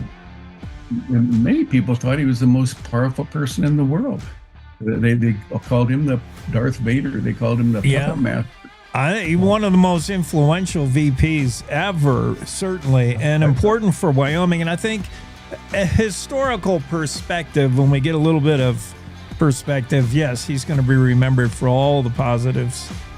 Bill, thanks. You know what? His wife was a great gal, and the movie Vice was fantastic. If you get a chance, folks, go back and look at that movie. It's actually it's just really an interesting, well done movie. And anyway, that's a good reminder. Okay, yeah, good idea.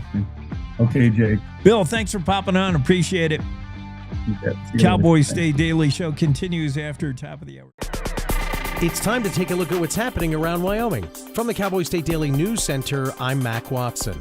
The mayor of Evansville abruptly resigned on Saturday, saying the state's political system is broken. Cowboy State Daily's Dale Killingbeck reports that Candace Machado says that includes council members smelling of alcohol at meetings and bullying by state legislators. On Saturday, she dropped a letter to everybody that's on her Facebook page and said that she's resigning her office, and that was effective immediately. She has been the mayor since November elected. She has some things to say about politics in Wyoming and in her town, and she said that she just is going to be me, and feels like it's just time for her to resign her office. Machado tells Cowboy State Daily that she believes the political system is too focused on the status quo and unwilling to allow for different ideas or solutions. A Cody High School basketball coach is denying accusations of misconduct involving his players. Cowboy State Daily's Jackson Walker reports the coach says they're motivated by parents who want him ousted from the team. The parents at the school accused Coach Sam Buck of texting players after hours, touching them inappropriately, and having inappropriate interactions with them while at school. Buck told Cowboy State Daily, however, he feels that these accusations are motivated by parents that want him off the team. He said that these parents are being very aggressive, trying to get their students playing time, and he said that their concerns are also tied to his wife, who used to be the head coach of that team, who decided to resign her position over separate issues relating to students. A 3-day hearing happened in mid-October, and a hearing officer is now expected to release findings this month. After a response period, school officials have 30 days to decide whether to dismiss Buck over the allegations. I'll be back with more news from the Cowboy State Daily News Center right after this. The weather's turning oh so frightful this time of year, but those excavation projects, they will persevere. I'm Jan Warren for One Call of Wyoming, here to remind you that no matter how big or how small your digging project is, contacting 811 2 full business days before you begin is required by state law. So stay safe unwrapping presents, not utility lines. From all of us at One Call of Wyoming, happy holidays. Cowboy State Daily News continues now. Most of the firearms and ammunition tax revenue for wildlife conservation is coming from non-hunting sports shooters. Outdoors reporter Mark Hines reports that anti-hunters are trying to leverage that, but Wyoming shooters say it won't work here. There's an excise tax called the Pittman-Robertson Fund, dates back to the 1930s. The idea is that you take tax revenue from firearms and ammunition sales and you use that to fund wildlife conservation through state agencies like the Wyoming Game and Fish Department. The Pittman-Robertson Wildlife Restoration Act of 1937 took an existing excise tax on firearms and reallocated it toward a grant fund for state wildlife agencies. It also established a program of matching federal grants to the states for wildlife restoration projects. Even though Colorado leads the nation in electric vehicle sales, Wyoming is also leading the country when it comes to EVs in a new report, but not in the same category. Cowboy State Daily's David Madison reports that Wyoming is near the bottom of the list at 44th for sales, but the state is an infrastructure pioneer. There's a good chance, even in our vast state, that you'll be able to find a charge. There's certainly an enthusiasm out there. Groups in Fremont and Teton County really active in getting more chargers and more access for hotel guests and tourists coming in who need a charge as well. According to the report, EVs make up about 8% of new car sales in the United States. A Wyoming man found guilty of working with a drug cartel received 30 years in prison on Monday. Cowboy State Daily's Jackson Walker reports Gabriel Seth Rogers of Sundance was convicted of trafficking an estimated 250 pounds of cocaine, fentanyl, and meth. Judge Alan Johnson, who oversaw the case in Cheyenne, had actually overseen a different case involving Rogers several years back and had decided on a lenient sentence in that case in order to give him time to turn his life around. He said that unfortunately Rogers didn't take advantage of that opportunity and sentenced him to 30 years in prison. Now, the state argued during the proceedings that Rogers had set a state record amounting to one of the most significant drug cases in Wyoming history. And that's today's news. Get your free digital subscription to Wyoming's only statewide newspaper by hitting the daily newsletter button at cowboystatedaily.com. I'm Mac Watson for Cowboy State Daily. Meet Norm. He lives with anxiety, but with the help of this latest innovation from Be Normal, he can be normal, just like everyone else. With the swipe of a finger, you can project happiness, confidence, machismo. Why settle for being real when you can be normal? The Normal Maker, new from Be Normal. This item doesn't really work because there's no such thing as normal. We're all different. What we like, how our brains work. In fact, 1 in 5 of us live with mental illness. Don't filter who you are. Start by talking to someone you trust. And remember, there is no normal.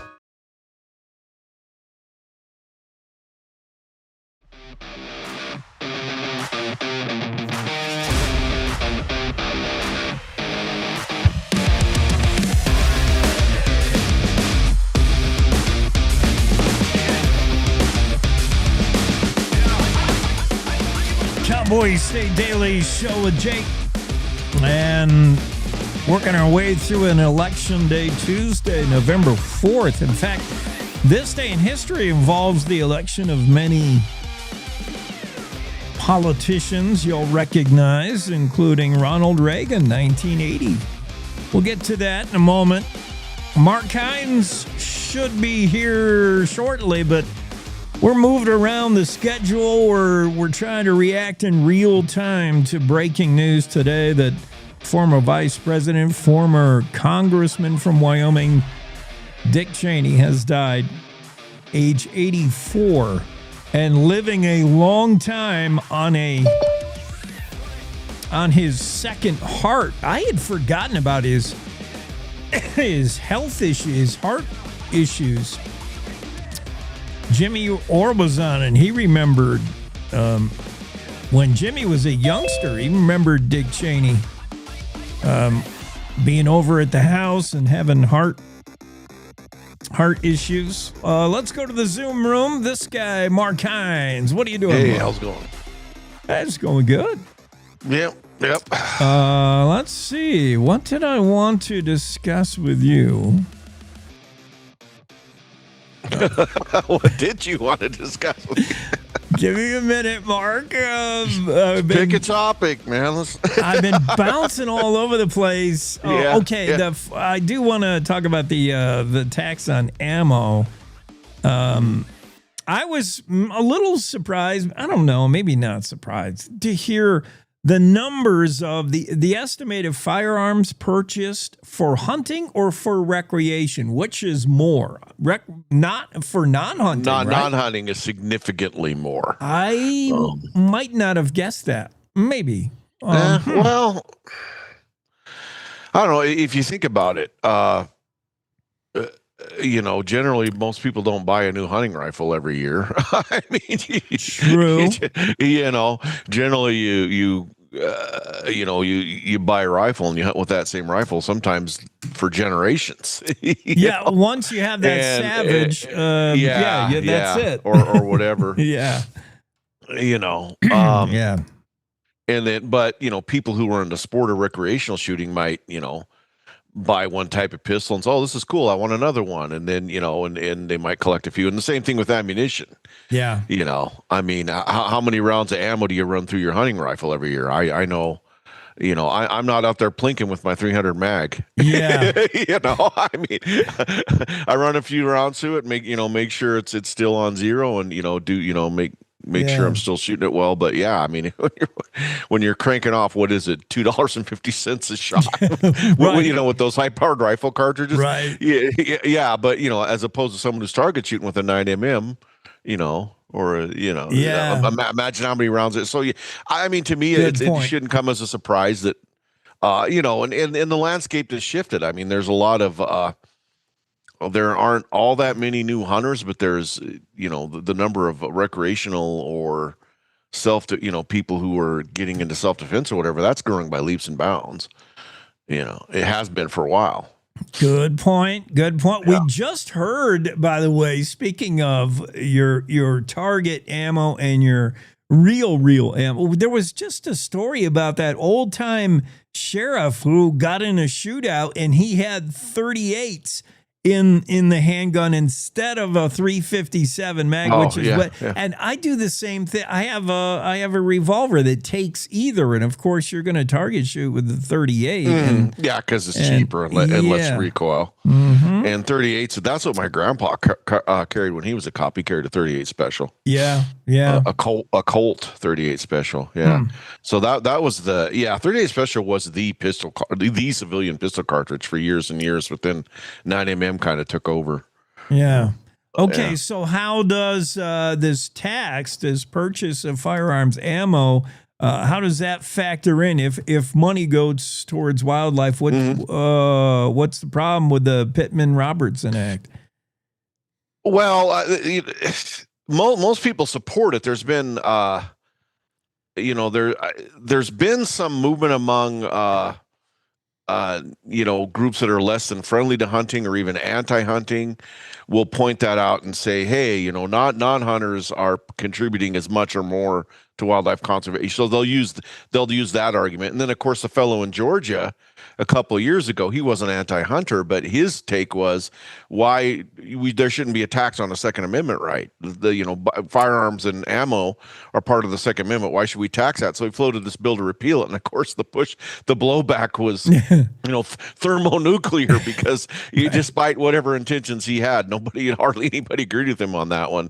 So I don't think Pittman-Robertson is going anywhere, but I think there are some folks out there who might try to use it as a leverage issue, but to be clear, that's not happening, at least not in Wyoming.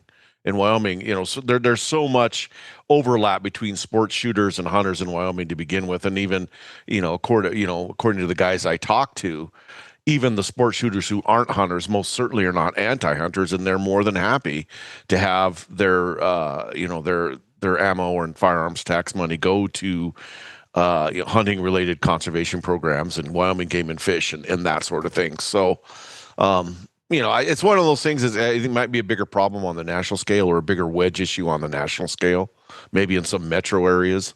Yeah.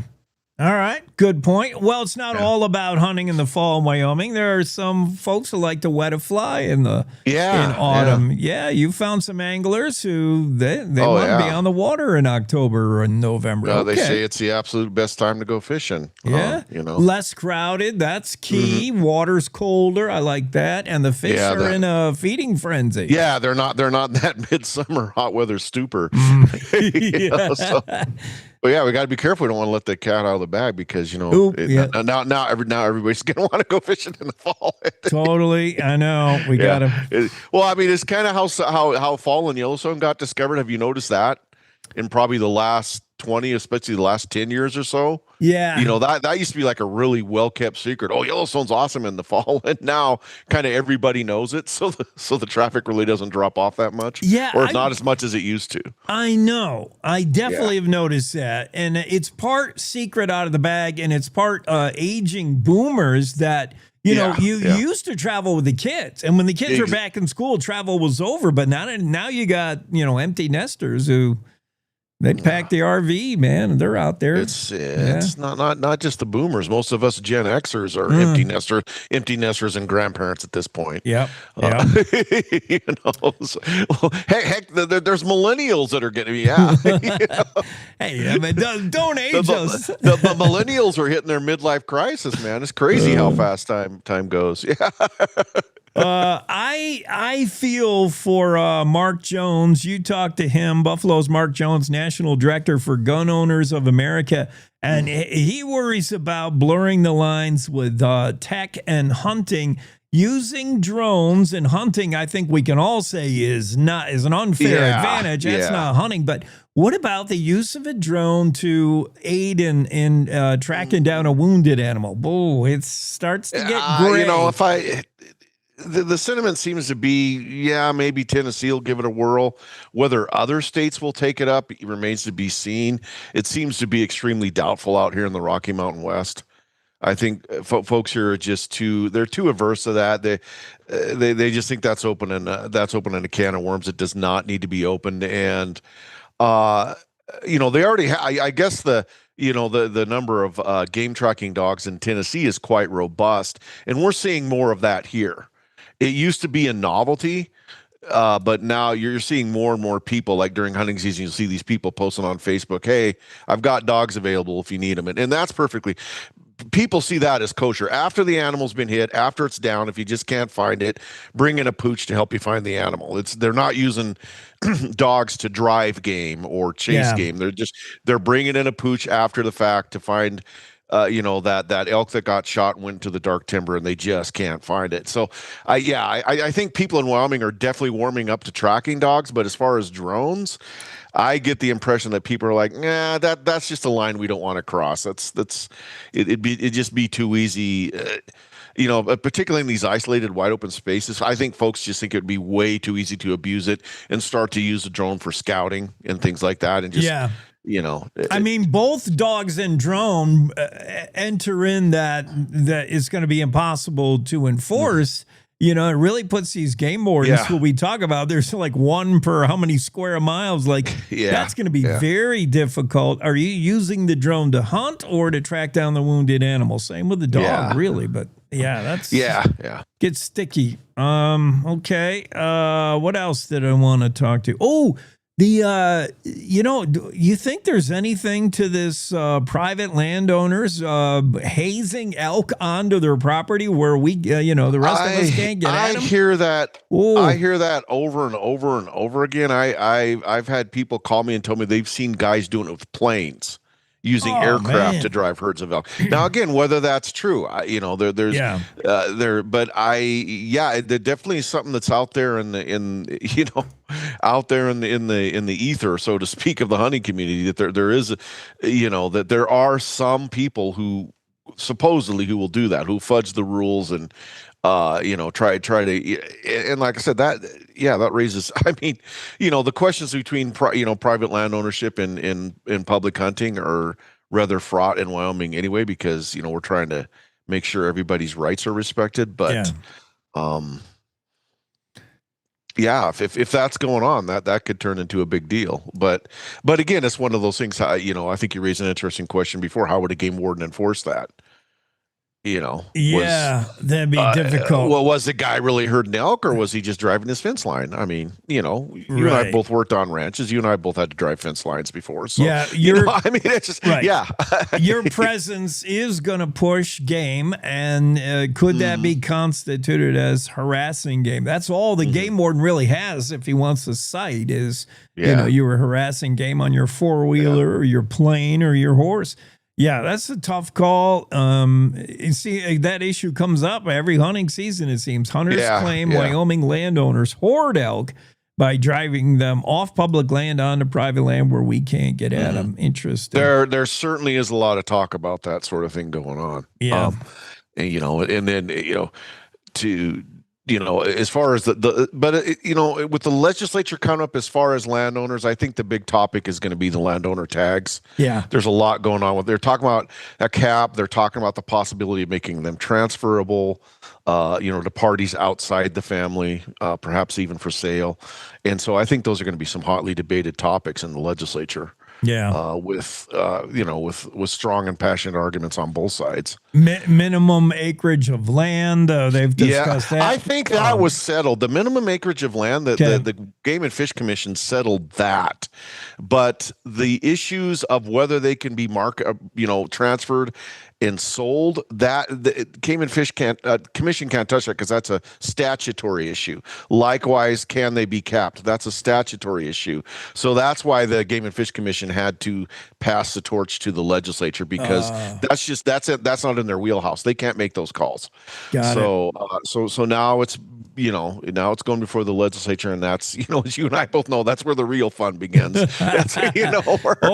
That's where the sausage is made. So looking forward to those discussions in the committee meetings and the debates on the chamber floors, and see where all that goes. Yeah. Well, I'm not a huge fan with meddling with the ecosystem, introducing one animal to help another, or eliminating one species to help another. I think you never know what a little push here could do on pulling somewhere else. The butterfly effect. Yeah, that butterfly. So this idea, I'm kind of surprised to see this back on the table. We were talking about the barred owls. Yeah, yes, it was on, and then it was on, and then it seemed like it was off for a while. Now it's on again. The mass shooting of barred owls to clear the way for the spotted owls. Yeah, and and we might have this. I don't think it's going to get nearly to that dire level in Wyoming, but we have it kind of in microcosm with the great gray owls and the barred owls. Yeah.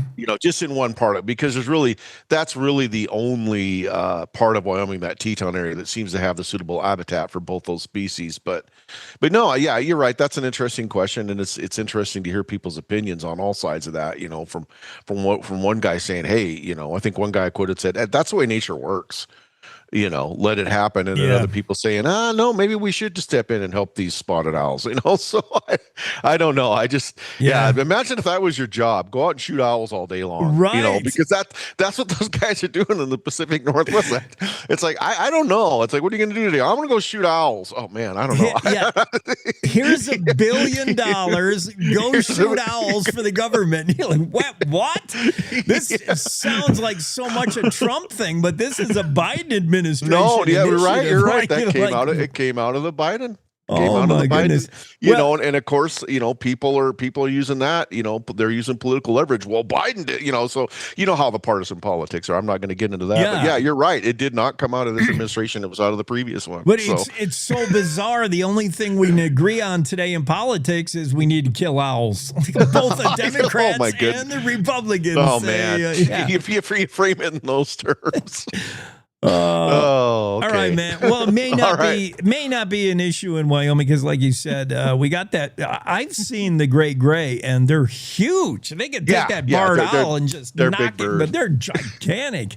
Yeah. All right. Well, thanks for being on, Mark. Appreciate it. Sure. Have a good one. Yeah, you too, buddy.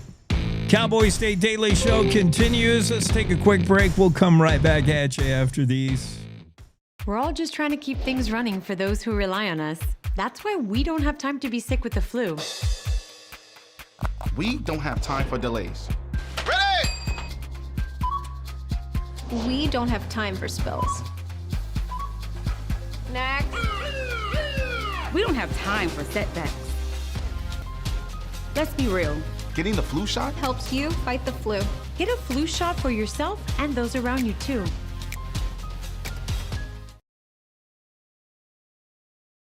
This is the Cowboy State Daily Radio Network. Mom, I got it. What are you doing in there? I got stuff. Are you a dog? I wouldn't do that. seen the pliers? Where'd you find those? It's not your birthday. Sorry. Bye, Grandpa. Bye, Grandpa. Take care of yourself. What are you doing? What are you looking for?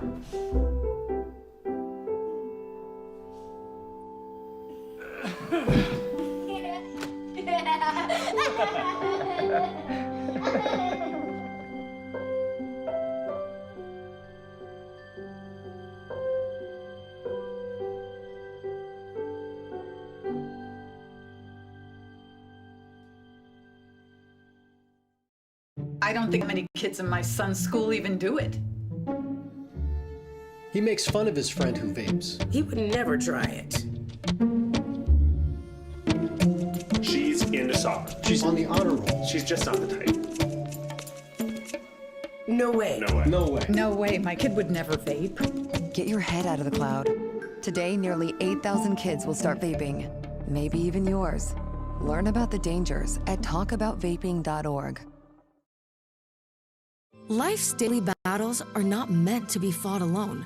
We're not powerless, so long as we don't lose sight of what's important. Don't be afraid to seize that moment to talk to your friends. Cloud, you okay? Because checking in on a friend can create a safe space. The first step on our new journey. You coming? Reach out to a friend about their mental health. Seize the awkward. It's totally worth it.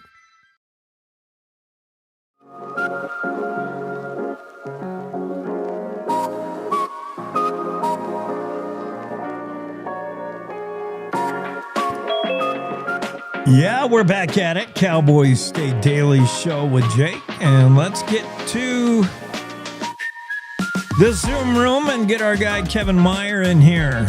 Making horse sense of the world. Cowboy Kevin, straight out of Douglas. That should be a movie, straight out of Compton, straight out of Douglas. Would it be a... Yeah, the storyline might be a little bit different on the second one. Totally. Lot bit different. Maybe a shorter movie. Less violence. Yeah. What do you think a about... lot more Wiley and the Wild West music than the thumping beat of Straight Outta Compton. Yeah, there'd be less NWA and more Wiley. I agree. That's how that movie would go down. Hey, what do you think about a gently placed knee to the abdomen for a horse that bloats when you're cinching him? I think that usually causes more problems. Interesting. All right. So cinch him snug, come and revisit in 60 seconds. Yeah, that's usually what it is, and cinching slow. So what'll happen is every time you go to cinch him, you knee him in the belly. Well, now not only is he going to blow up, he is going to brace himself knowing that that knee is coming. And so it's actually going to build more anxiety in him when he gets cinched. Good point, Kevin. And then there's so much of that kind of behavior you see with maybe inexperienced horse people around the head. And anytime you work with a horse that's head shy or has got problems with being tied or problems with you reaching towards his ears or his face or his head, that, I don't know if the horse inherently has head issues, but a lot of that has been taught by bad behavior from a human. Well, what I've found, and that's to disagree with you a little bit, that's always kind of been what people would say. If there was a horse that was head shy, they would always say, well, somebody taught him to do that. Somebody beat him on the head, blah, blah, blah. From a guy who has started literally thousands of horses that haven't been touched or very, very, little touched. Yeah. Some horses are just head shy. Some just don't like their ears being touched at first. And keep in mind, we are talking about an animal that their eyes and ears are their best defense on figuring out what is dangerous. So some horses just aren't going to want them to be touched. But if you take your time, you approach it the right way, pretty soon it's not a big deal. Good point. Whenever you watch, that is a flight animal, and whenever you watch them flight, they don't put their head down low and run. Their head, they got that head up like they're trying to keep it above water and the eyes open. Yeah, head high seems to be the natural reaction for a horse when it goes into fear mode. Oh yeah, they run around like a bunch of cow elk with their heads up and putting their heads on a swivel, and they're always checking behind them and in front of them and side to side. So, and the example, going back to the cinching example, this is what I always tell people about anything they're doing with a horse. Say that I put out a plate of cookies on the table, and every time you go over to grab one of them cookies, I hit you on the back of the thigh with the slender end of a radio antenna off of a 64 Dodge. Ooh, yeah. Now, it's not going to cause long-term damage, but it's dang sure going to sting. Well, how many times are you going to try to grab those cookies without starting to figure out how to evade that shot to the back of your thigh? The cookie grab and the evasive maneuver are going to become one and the same. I'm going to grab and move at the same time, and then I'm just going to stop grabbing probably. Exactly. And so people think in making that hard on the horse that they're actually training them to, not get the cookie, so to speak. Well, you still want those cookies. You're just going to figure out how to evade that antenna. Now, on the other hand, if every time you go to grab one of them cookies, I make you run a lap around the track at the high school, well, pretty soon you're going to figure out that even though it doesn't hurt, you're causing yourself more work every time you try to grab one of them cookies. And after about 3-4 laps, because I know that you don't have much quit in you, after 3 or 4 laps, you're going to decide that you don't need a cookie near as much as you need to sit down on the bench for a while. There is some great advice from Kevin Meyer. Many trainers of animals, many horse trainers, when they think they're fixing one issue, are creating a worse one or doubling down and creating 2 problems now. When the best trainers fix an issue and have the animal think it's the one that came up with the idea and fixed the issue. Like, yeah, I choose not to eat a lot of cookies because I want to stay in shape kind of mentality. Good, Kevin. You know what? One thing I notice whenever you and I watch Westerns, we do that we share a bowl of popcorn. You and I will sit down and watch a Western. Here's what I notice all the time. Or, if it's Yellowstone even, when there were people that had pretty good, they went through extensive training and writing to, actors to get so they could play the part of a cowboy or cowgirl. I'll see the same mistake though. Even if somebody sits a good horse, I'll see something that's always a dead giveaway. And that's a quick move around the horse. Even if it's an old Western and they'll tie the horse up at the hitch rail and they'll, throw their arm in a direction, any quick move around the face of a horse, I'm like, that person's not been around horses. Yeah. And it's funny, no matter how much training they try to give the actors, there absolutely is no substitute for hours and hours and hours being around the animal. And I, did a podcast with Barry Corbin, the great actor, been in Lonesome Dove and, a bunch of Westerns. And he told me that is the hardest part about making a Western, is trying to make it look like the actor can authentically ride a horse. And of course, Barry grew up in Texas on a ranch. So, he's been doing it. And here's always the tip off to me. And it's a very subtle little tip off. But it's when people get off their horse. Anybody who has been around horses, has ridden horses a long time, there is a tiny, barely perceptible pause when they swing their leg off of that horse. Just a little pause before they step onto the ground.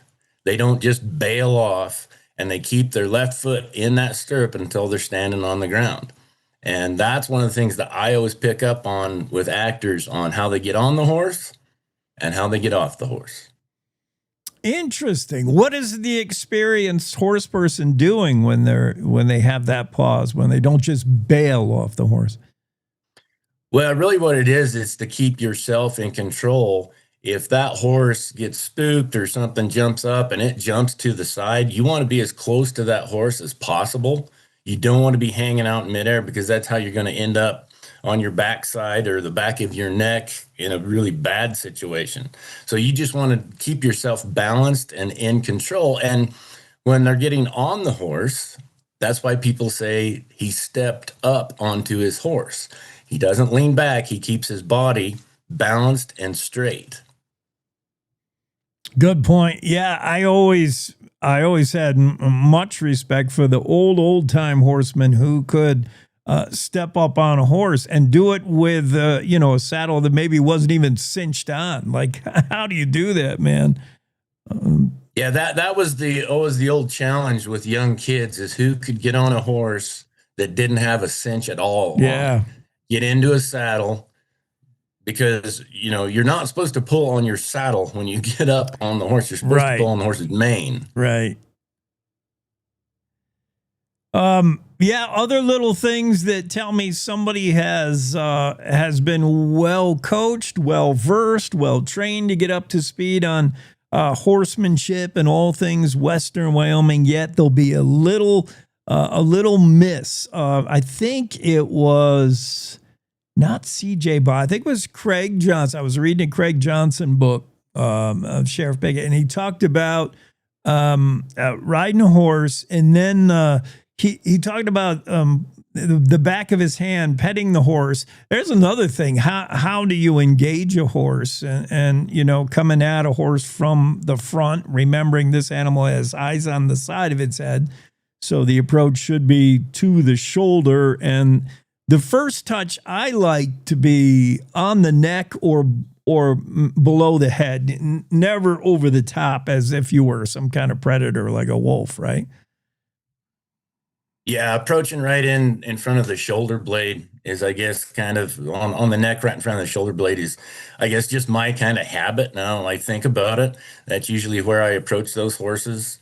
And they get used to me approaching them that way, because that's where I'm going to be standing to put on the halter or to put on the bridle or to check my cinch if I've already got them saddled. So, and that's a pretty neutral position that you're not going to get yourself in much trouble. Yeah, you're not on the business end of the horse, so to speak, or a mule. But what I was going to say about Craig Johnson and what his books, he talked about that soft, velvety fur on a horse's nose. And I just thought, ooh, Craig, it's never fur on a horse. Okay. I don't know. What else is going on? Anything in the news? Douglas, I thought you guys would give Cody some trouble, but no. Well, our starting quarterback was out. Oh. Our starting running back was out. But that's not why we got beat, Jake. We got beat because Cody is a bigger, faster, better team. And that no huddle offense that they run, and it's not a hurry up offense. So that really wears down on a defense. And I think all but maybe one or two players on Douglas play both ways. Yeah. So it's really easy for Cody to go to the line and then put the Douglas defenders in their defensive position on the line and then make them stand or be in that 3 or 4 point stance for 35 seconds because they look to the sidelines and change the play and then change the play again. And it's genius. But I noticed that. You're right. I noticed that they don't huddle to give you the impression they're going to run that next play like right away. They don't let you make defensive substitutions, yet that doesn't mean they're going to go fast with the next play. They just stand and look over to the sideline, and that is annoying. And intentional. Oh, Cody. Yeah, and we stuck with them tough. It was 14-7 at halftime. Yeah. But then it just started to kind of roll downhill on us in the second half. And I was kind of paying attention to the scores. So I guess for you and I, our personal fandom in high school football is over for the year.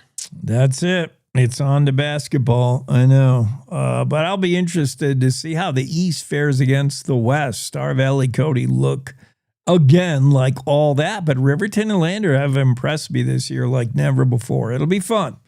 We'll see. Yeah, I think both Riverton and Lander, having seen both those teams this year, I think they both have a shot at certainly Cody.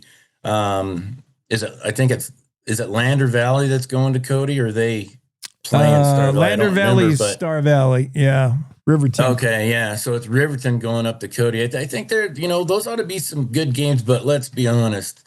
To me, it looks like it's probably going to be Cody and Star Valley heading down to Laramie. They had a good one first time around. Absolutely. 14-7 game. That was really close.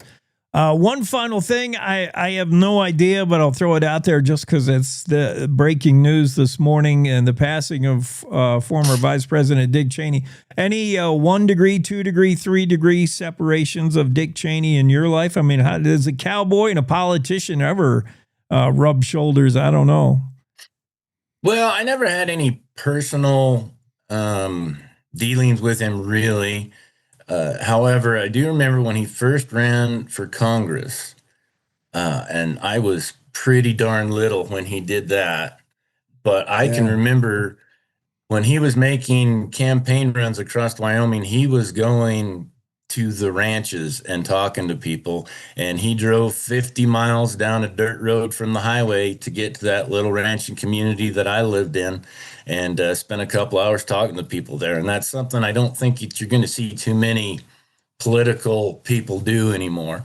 Running for any major office is heading out to the smallest parts of Wyoming where there's about 8 votes up for grabs. Yeah, that shows you something. When you shake 5 hands, maybe you get 2 votes, and it costs you about 4 hours of driving on bad road. That's pretty cool. Yeah, I'll take that as a Dick Cheney remembrance this morning. Thanks, buddy. Yeah, you take care, my friend. All right, you too. Kevin Meyer, the Cowboy State Daily Show. We'll bust out of here and get back with more on a Tuesday. I almost said October. It's November 4th, and we'll check out this day in history in just a moment, right after these.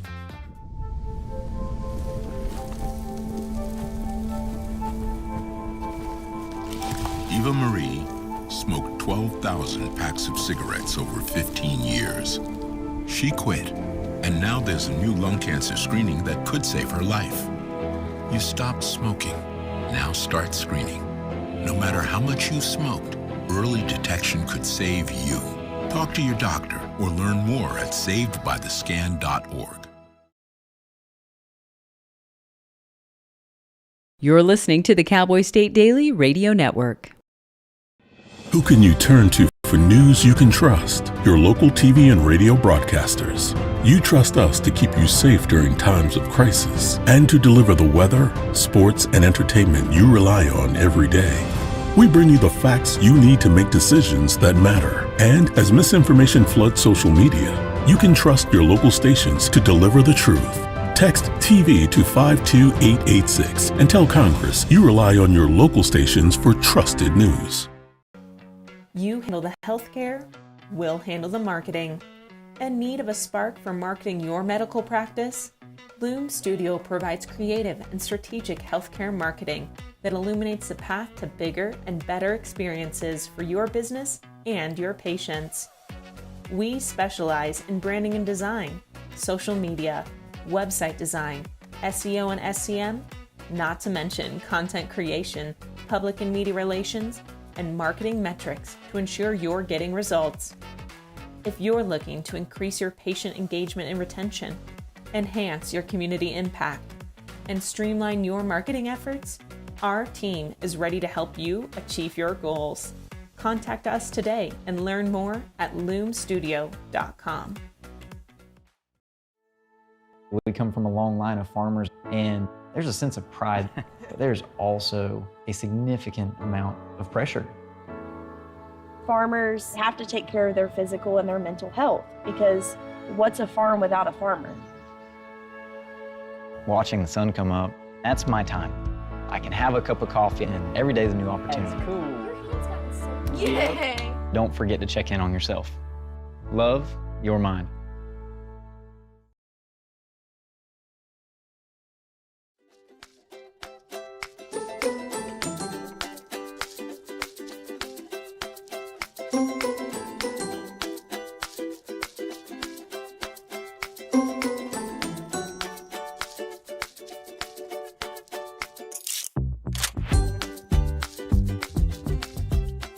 Cowboy State Daily Show.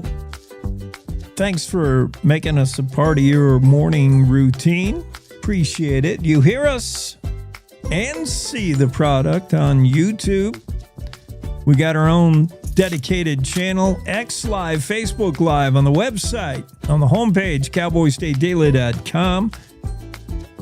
Any of those places you can go back and watch it. It's always archived. It's on the website archived, the show. Maybe you hear us on radio stations throughout Wyoming. We're syndicated across the state. Or you can run it back on demand when you're ready, wherever you find, listen to, and download your favorite podcast. We got a podcast version as well. And I think we hit some benchmark on the podcast thing. Apple sent me an email saying, congratulations, you've got this many thousands of downloads. So that's good. We had one of our listeners chime in, says, Mom remembers the former Vice President Dick Cheney as the guy who shot his friend while pheasant hunting. Yes, there was that incident. February 11th, 2006. Then U.S. VP Dick Cheney shot Harry Whittington accidentally. Whittington, 78-year-old Texas attorney at the time. Of course, anytime, an attorney gets shot, I don't know if anybody's shedding a ton of tears, with all apologies to our legal eagles out there. And of course, Whittington was also shot with a Perazzi shotgun. So, on the gauge of shotgun, that's up there. That's a claim to fame if you take some buckshot in the fanny from one of those shotguns. They were on a quail hunt in Riviera, Texas back then. Yeah, some people will remember Vice President Dick Cheney for that. Some will remember his time in Congress representing Wyoming, certainly. And then his time with George H.W. Bush as Secretary of Defense in the Pentagon. And he was in office when those two big operations, so he became known as kind of the war hawk of the United States, and which suited him well when later he became vice president for George W. Bush. And I think carried an enormous amount of influence as a vice president. When you think about the experience he had, look at the vice presidents, at least in the last couple of decades, they're typically being groomed as a potential president.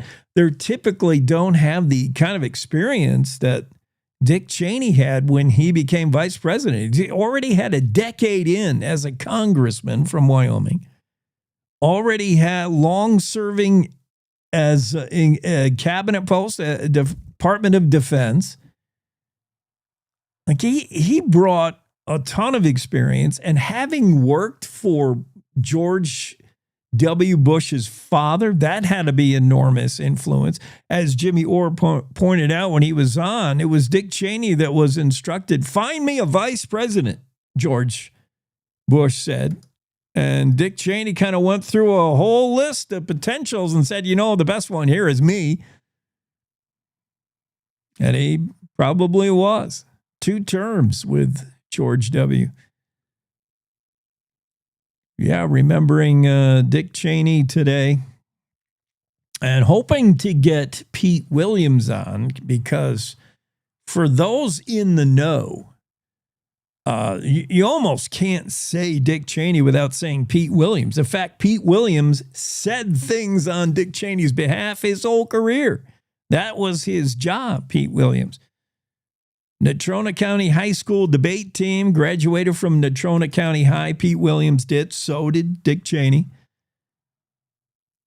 Williams went to university at Stanford, where he would eventually choose journalism, and then took a job with K2 right in Casper. Everybody's heard of K2, the blowtorch, K2 radio and TV. And then he was tapped by Dick Cheney to come be his press secretary during his congressional run, which lasted 10 years. That relationship went for 10 years. And when Cheney was then parlayed Congress into George H.W. Bush, the position of Secretary of Defense, when Dick Cheney went to the Pentagon, he took Pete Williams with him. So, I mean, that relationship, there's few people, I'll bet, that know Dick Cheney as well as Pete Williams. Like, no Dick when he's off camera. No Dick Cheney, the regular guy. I mean, Pete had to have known him like nobody else. Him and Lynn.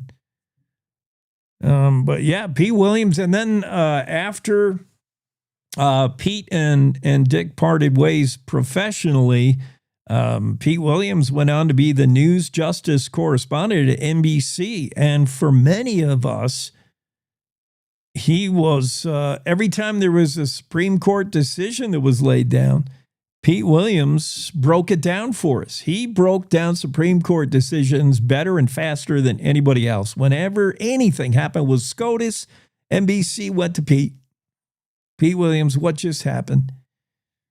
And he would explain. Pete Williams, 3 National News Emmy Awards, and a Casper native, a Casper kid, just like Dick Cheney. Dick was born in Lincoln, Nebraska, but as Bill Sniffen pointed out, got to Wyoming as quick as he could. Yeah. We'll have Bill back on to reminisce about Dick Cheney. Also, former Wyoming Governor Matt Mead will be on and talk about Dick Cheney and some remembrances. We'll have all that coming up next hour as we remember Dick Cheney this morning. Breaking news, Dick Cheney dead at the age of 84. Let's take a look at things that happened this day in history. This day, November 4th, of course, 1804, Lewis and Clark record in their journal that Sacagawea was the wife of Toussaint Charbonneau. It was the first time we made the connection. Lewis and Clark would post on this day in their journal, 1804, make mention that Sacagawea was, in fact, the wife of Toussaint Charbonneau. In fact, she was one of 2 wives Charbonneau had at the same time. That was kind of a different era back then. Both of them married in their mid-teens. In fact, Charbonneau would go on to marry 3 more times during his life. His last marriage come when he was 70 years old. All of his wives were Native American, and none older than 16 years old at the time of their marriage. Charbonneau was also known as the guy who was most likely first to run away whenever the Lewis and Clark expedition encountered anything even remotely hostile. I've read the whole Lewis and Clark journals, the actual diaries, and it seemed like anytime they encountered a grizzly bear or potential hostilities from Indians, Charbonneau would drop his firearm and be headed the other way. Shoop, there goes Charbonneau. 1856, this day, the Mormon Martin's Hand Cart Company attempted a late crossing of the Oregon Trail. Having run into trouble with weather, they seek shelter in the Martins Cove area. That's near Independence Rock. A rescue party eventually was sent to find them. Had they not embarked on their efforts until August 27th, they had embarked on their efforts August 27th. So that's pretty late to be leaving from I'm assuming St. Louis or that back east along the Mississippi. August 27th, very late to be crossing Wyoming this time of year. You never know. And yeah, 1856, blizzard weather trapped that handcart company that were eventually rescued, self-rescued by other Mormons. Brigham Young's dispatched Mormon rescue team, and they did find them. 1856 this day, James Buchanan elected U.S. president. There were other presidential elections on this day. 1884, Grover Cleveland. 1924, Calvin Coolidge elected president. Coolidge took 52% of the Wyoming vote, by the way, just to pass that on. 1952, Republican Dwight D. Eisenhower elected president. 63% of the Wyoming vote went his way. Same percentage of folks voted for Ronald Reagan when he became president, elected president this day in 1980, 63% of the Wyoming vote. 2008, President Barack Obama elected president. It was McCain who took 65% of the Wyoming vote in a losing effort that year. And the same year, 2008, that Cynthia Lummis was elected to Congress in Wyoming. Also this day, 1924, Nellie Taylor Ross of Wyoming elected the nation's first woman governor. Elected in a special election to fill the term of her late husband. She did not go on to win. She narrowly lost running again to follow up, but I think she was considered not just a novelty because she was the wife, the widow of Ross. I think the first woman governor, Nellie Taylor Ross, very much respected for what she was able to step in and accomplish. 1924, the date on that. All these things happen on this day, November 4th. Normally we would rodeo here, but I'm not sure I am ready to rodeo. Western Ag Network Rodeo Roadshow with Will Rasmussen. I went to download it earlier and it wasn't quite ready. Perhaps it is now. Let me check. Yeah, we will get to that, and that'll take us to the top of the hour. Bill Sniffen waiting, former Governor Matt Mead also waiting as we remember Dick Cheney this morning, the passing of Dick Cheney. So important for Wyoming, so important for the United States in politics. Right now, let's go to the Western Ag Network and do a little bit of rodeo with Will Rasmussen. It's the Rodeo Roadshow on the Western Ag Network. Hi, everybody. I'm Will Rasmussen. Good to have you along. We're off on another week, and today we're going to talk to Taylor Moykins of Montana, a college champion and a member of the Montana State University National Championship team. Back a couple of years ago, she just qualified for her first Wrangler National Finals rodeo. Headed to Vegas. We'll talk about her emotions when we come back on the Roadshow. Cattle producers, mark your calendars. The University of Wyoming's Department of Animal Science invites you to the Range Beef Cow Symposium November 10th and 11th at the Event Center at Archer in Cheyenne. Join producers and industry leaders from across our region for 2 days of cutting-edge beef management insights, producer panels, and the always popular bullpen sessions. Don't miss this premier event for practical and profit-building education in the beef cattle industry. Register today at rangebeefcowsymposium.com. November 13th at 1 p.m. Central Time, Hoffman Ranch will be selling 150 bulls, including 100 Angus and 50 Hereford. These bulls are made specifically for this sale and have not been picked over. They have a 3-year foot guarantee and an unconditional first breeding season guarantee. At the conclusion of their bull sale, they'll be selling 250 bred black baldy females. Please call or text Jason at 530-604-5096. Visit HoffmanRanch.com or find the Hoffman Ranch Facebook page. They're located 5 miles north of Thedford. Oh, we are so proud to have this young lady. I'm really excited for her and to chat with her. And I've watched her literally grow up. I remember she used to go to rodeos with her mom and her dog. I think Taylor Moykins on the Rodeo Roadshow. Taylor, first of all, congratulations. NFR qualification. That is amazing. Just talk about your emotions here in the last month or so since you found out you're going for sure.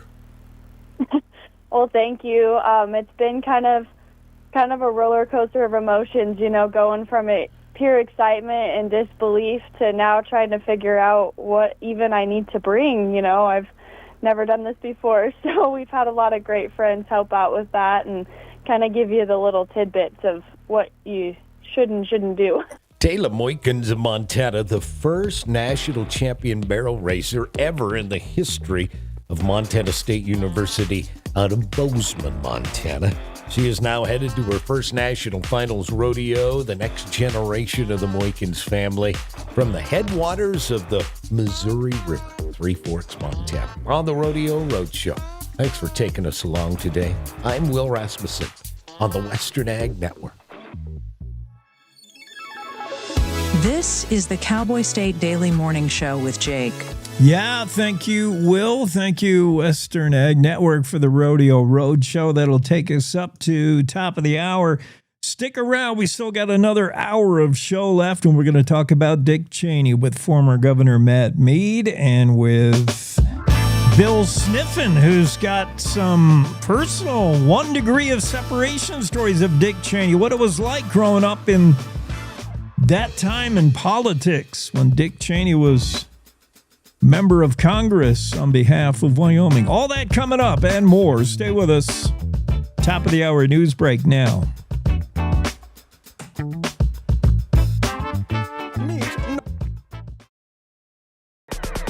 It's time to take a look at what's happening around Wyoming. From the Cowboy State Daily News Center, I'm Mac Watson. Even though Colorado leads the nation in electric vehicle sales, Wyoming is also leading the country when it comes to EVs in a new report, but not in the same category. Cowboy State Daily's David Madison reports that Wyoming is near the bottom of the list at 44th in sales, but the state is an infrastructure pioneer. There's certainly an enthusiasm out there. Groups in Fremont and Teton County really active in getting more chargers and more access for hotel guests and tourists coming in who need a charge as well. A March industry report by Edmunds ranks Wyoming 44th of the 50 states for percentage of auto sales being electric. According to the report, EVs make up about 8% of new car sales in the United States. A Wyoming man found guilty of working with a drug cartel received 30 years in prison on Monday. Cowboy State Daily's Jackson Walker reports Gabriel Seth Rogers of Sundance was convicted of trafficking an estimated 250 pounds of cocaine, fentanyl, and meth. Judge Alan Johnson, who oversaw the case in Cheyenne, had actually overseen a different case involving Rogers several years back and had decided on a lenient sentence in that case in order to give him time to turn his life around. He said that unfortunately Rogers didn't take advantage of that opportunity and sentenced him to 30 years in prison. Now, the state argued during the proceedings that Rogers had set a state record, amounting to one of the most significant drug cases in Wyoming history. I'll be back with more news from the Cowboy State Daily News Center right after this. The weather's turning oh so frightful this time of year, but those excavation projects, they will persevere. I'm Jan Warren for One Call of Wyoming, here to remind you that no matter how big or how small your digging project is, contacting 811 2 full business days before you begin is required by state law. So stay safe unwrapping presents, not utility lines. From all of us at One Call of Wyoming, happy holidays. Cowboy State Daily News continues now. The number of deer getting hit on America's highways jumps significantly when daylight saving time ends and the sun sets sooner. Cowboy State Daily's Mark Hines reports that not only is less sunlight a factor in more deer deaths, but in Wyoming, bucks being in the mating season, well, that makes matters even worse. You know, how well that applies to Wyoming, I talked to some people here, but anecdotally, yeah, it makes sense because dawn and dusk is when deer are most active and when they're moving. And also this time of year, it was pointed out, this is the rut or the mating season for mule deer. The end of daylight saving time means the number of deer getting hit on America's highways jumps by 16% the week after clocks are moved back an hour, leaving more people driving in the twilight and dark.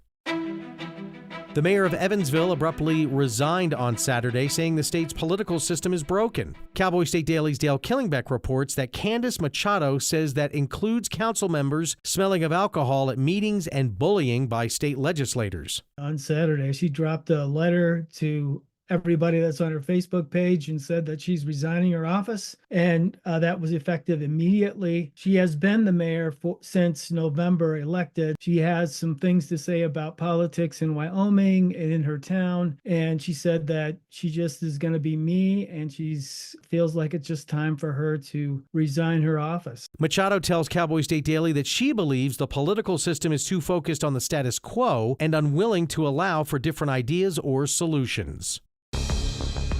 A Cody High School basketball coach is denying accusations of misconduct involving his players. Cowboy State Daily's Jackson Walker reports the coach says they're motivated by parents who want him ousted from the team. A Cody High School basketball coach has been put on administrative leave after being accused of having inappropriate contact with some of the players on his girls' basketball team. The parents at the school accused Coach Sam Buck of texting players after hours, touching them inappropriately, and having inappropriate interactions with them while at school. Buck told Cowboy State Daily, however, he feels that these accusations are motivated by parents that want him off the team. He said that these parents are being very aggressive trying to get their students playing time, and he said that their concerns are also tied to his wife, who used to be the head coach of that team, who decided to resign her position over separate issues relating to students. A 3-day hearing happened in mid-October, and a hearing officer is now expected to release findings this month. And that's today's news. Get your free digital subscription to Wyoming's only statewide newspaper by hitting that daily newsletter button at cowboystatedaily.com. I'm Mac Watson for Cowboy State Daily.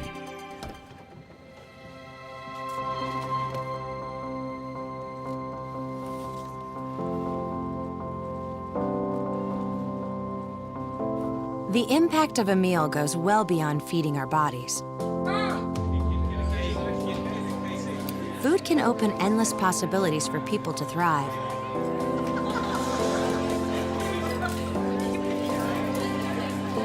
Because when people are fed, futures are nourished.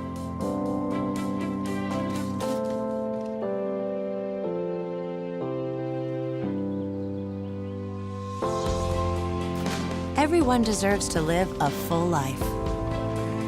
And with your help, together we can end hunger.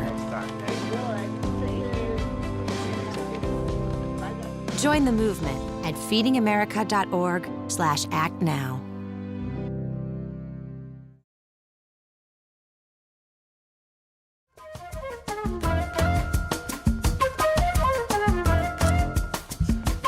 Cowboy State Daily Show on Election Tuesday. Renee Jean's here.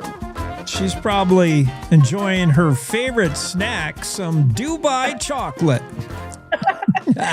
Oh, right. I'm glad you wrote this story because I did not know of this particular chocolate bar. You can find some fake ones, some real ones. Chances are if you find a Dubai chocolate in Wyoming, it's going to be a little on the dry side because it had to get all the way here for one thing. What makes it distinctive? It's filled with pistachio and something else.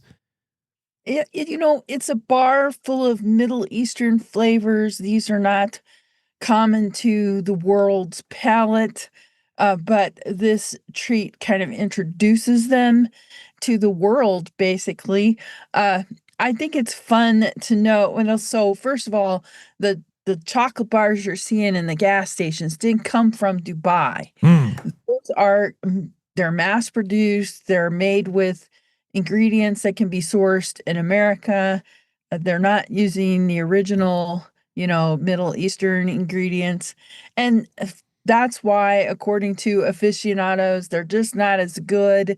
I did talk with a woman who has eaten the real thing in Dubai, and she said, the knockoffs aren't coming close. That's kind of what the Matiti chocolatier told me he expected. This could be a real winner with the high quality ingredients, but knockoffs are not going to do it. So I think that was interesting. But and then, but for the chocolate bar to be $25, and I looked at the ingredient list on this chocolate bar. It's got some raspberry flavorings. It's got your pistachio cream. It's got, a lot of sugar, some chocolate, but none of it is, it's just not the original chocolate bar at all. It's just a completely different candy bar. There's nothing super expensive in it other than the pistachio cream.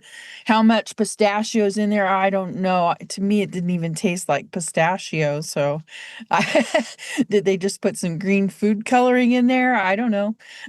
Right. I mean, you got to find out why it's so expensive, why they wait for hours in line to get a piece of this confection in Dubai. I think they need to send me to Dubai so I can. Make sure you fly Emirates, if so, or Qatar. I have flown both, and they are elite. They probably have Dubai chocolates on the flight. I can get more than one story then. Yes, definitely. What else did you have that I thought was, the Falconer? I love this guy because I really felt affinity towards Nate Romanowski, the character in the Joe Pickett novels of C.J. Box. And Nate this is the real life Nate, maybe without the angst and the rebellious attitude, but he's a Falconer, and he mentions the same thing. It's so funny. I hear Nate talking when he says, you don't really own Falcons. You just have a bond and a relationship. If you were to go away for a day or two, so would they. Yeah, he said that. Now, in C.J. Box's book, when Nate Romanowski goes to prison for a while, a long time, basically, and comes back out, his Falcon comes and finds him and lands on his face. And, that Disney moment just wouldn't happen in the real world. But it makes a great novel. It makes a great piece of fiction, but it's just not what would happen in the real world. And so Vahe is someone that C.J. Box actually consulted with when he was writing, when he was creating his Joe Pickett series. Nate Romanowski is one of these guys who uses falcons for bird abatement. And so, since Vahe is doing the same thing, it was great for CJ to kind of pick his brains a little on his novel. Vahe Alaverdian does the abatement with, he said there's not a huge demand for it in Wyoming, but he works in other states where you'll see a falconer hired to get rid of pesky pigeons or seagulls or wherever you don't want birds hanging around. And I've seen it happen at a resort in Mexico, actually, where the seagulls were just ridiculous, getting into the restaurant. And this falconer came, and that bird didn't have to actually kill anything. It just had to do a few laps in the sky. And for the next couple of days, there was no more seagulls. Man, boy, they know the falcon what it can do. Birds do. Fun. The falcon's in the house. That's right. There's a falcon here. We got to go. Oh, yeah. I think it's smart because it uses the already programmed behavior of these birds. You don't have to use any poisons or pesticides, so you're not risking anybody's health. You're not actually killing these birds. You're just moving them along somewhere else, all with a very, this is the way nature does it, right? So I think it's really cool that they're able to do that and that it's popular. Farmers have tried all of the tricks, scarecrows, noise, distressed bird calls, send your kids down the road in four-wheelers. Nothing works as well as a falcon showing up and saying, hey, there's a new sheriff in town. Yeah, for birds that are potential falcon prey, there's just something hardwired in them. When they see the shadow of a bird flying over them, they're like, uh-oh, falcon. Yeah, they just know to fear it. It's incredible. And for good reason. That falcon, the first question I want to ask Vahe is that falcon, the way it strikes and the way it kills, we know it's the fastest thing on Earth. 240 miles an hour. As Vahe says, there's no organism faster. when it strikes things, it is an explosion. I don't know how the Falcon doesn't get hurt as well. They do get hurt sometimes. Okay. Yeah, they can break a leg. But yeah, by dive bombing into them that way, I guess they do it in a certain way that protects them from the impact. Yeah. Break the other bird's neck. Just like that. You included the video in the story, which is cool because I could only envision it when I'm reading the CJ Box books, but now I see it. It is a flat out explosion of something moving like a missile. And I'm thinking, boy, that poor falconer, I don't know who's getting the worst of it. And when he gets there at 240 miles an hour, that's not fun for anybody. No, for sure not. Hopefully next spring we'll get the Belvoir Ranch open. Well, the new trail system. That sounds exciting. This is a ranch that serves so many different, a piece of property that serves like dual purpose, 4 purposes. The city bought it for mainly the water and water storage. They love that idea. Also, they could expand the landfill and also they could put wind up on it, turbines, and then also we can mountain bike on it a little bit. 4 uses for this piece of property. Yeah, the original idea was they needed more landfill space. They needed, they're looking at difficulties with water, so acquiring those water rights. They haven't actually used it for either of those purposes ultimately, but it's still there. It's still available if future growth, demands it. And then the recreation part was just kind of I don't know, the frosting on the cake. Just a bonus, yeah. Yeah, the bonus. But I do think it's pretty cool from an economic standpoint. This will be a little tourism gem. It has potential to be a mountain biking destination. The guy that constructed or that helped construct this trails has already done some of the best trails, those IMBA epic rides. He's got one in Kurt Gowdy. This one has the same potential with the Rockies in the background. And especially if they can tie the big hole, which is adjacent to the Belvoir Ranch and was added in 2005 to this property. If they can tie that in with those 40-mile plus trails in Colorado, the Red Mountain area, the Soapstone Prairie, those are all really stunning rides. To be connected to that is to create something that will definitely draw people.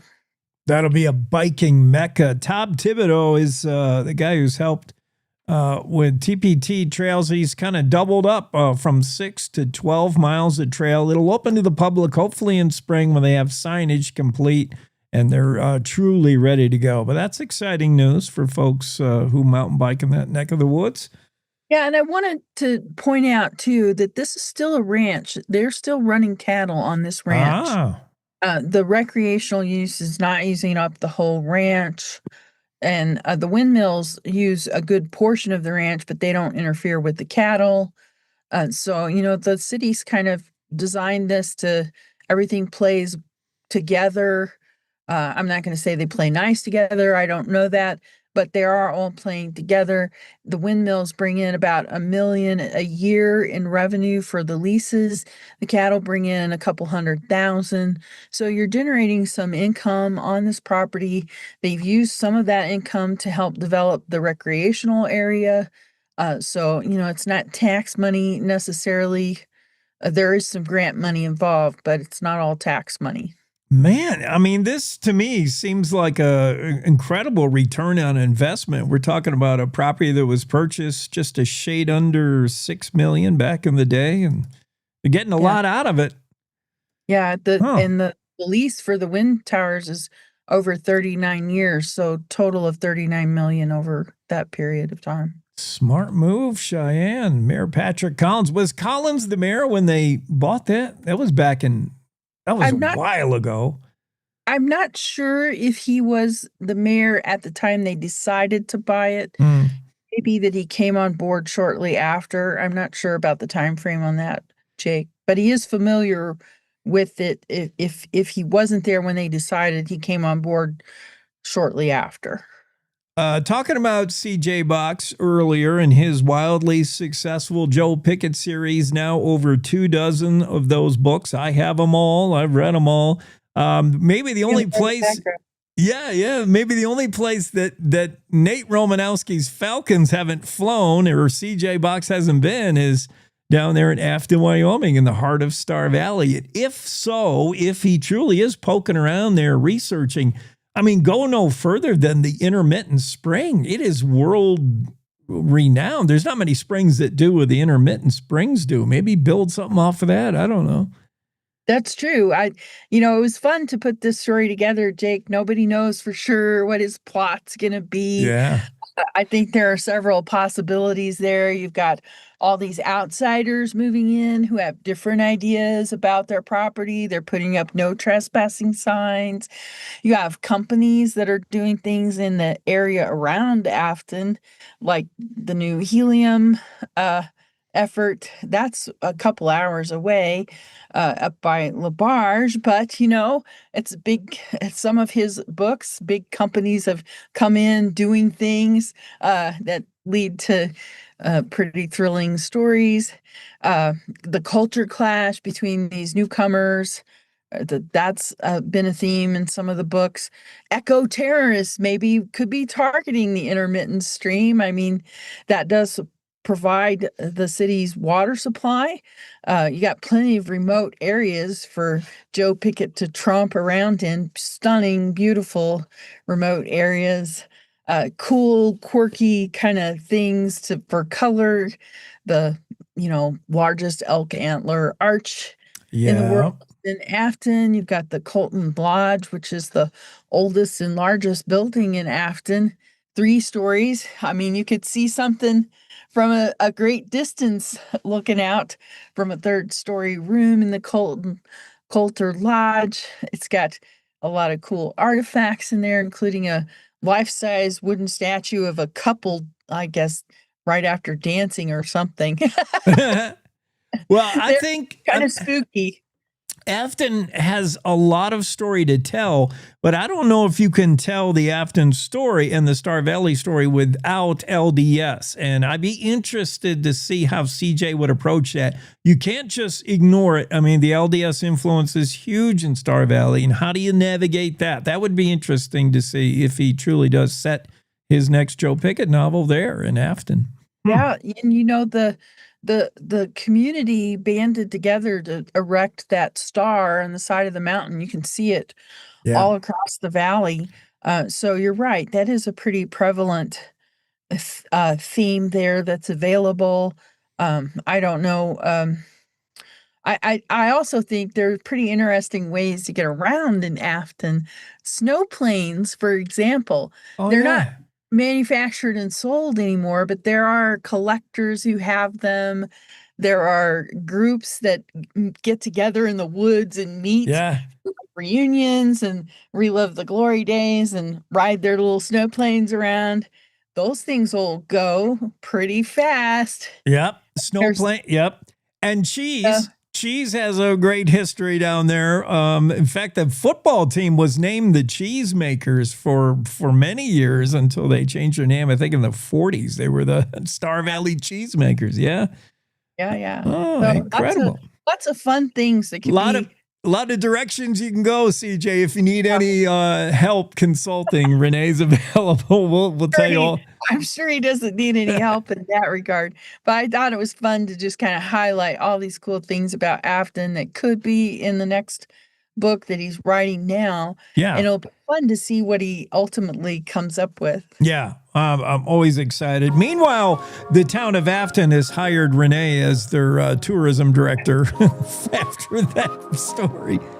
Thanks, Renee. All right. Have a great Tuesday. Cowboy State Daily Show with Jake continues after a quick break. We'll get former Governor Matt Mead in the room. That'll be a fun discussion.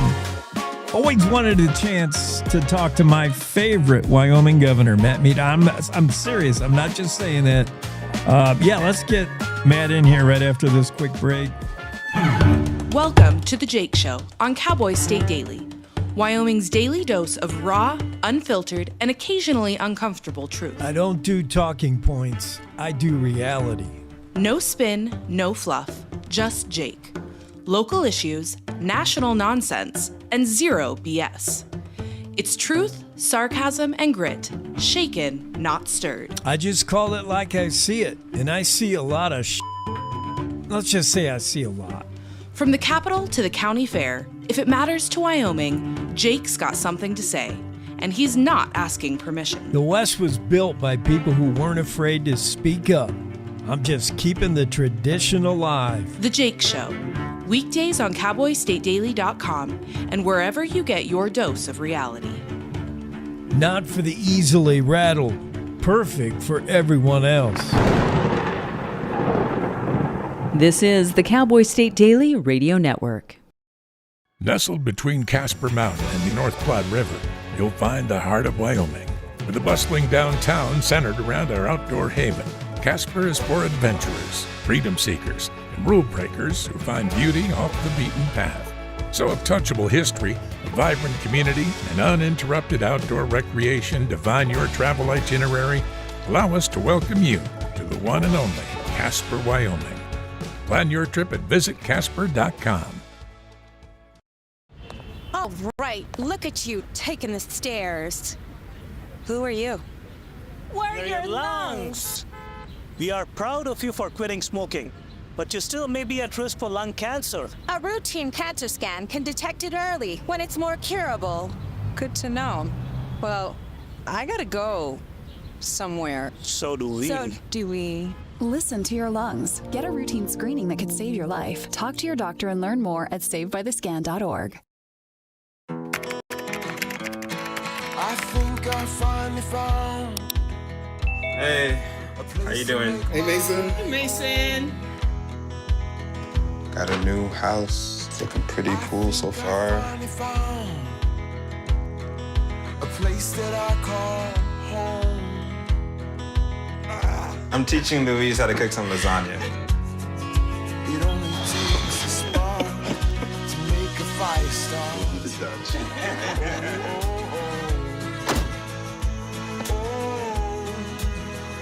Thank you. Study, please.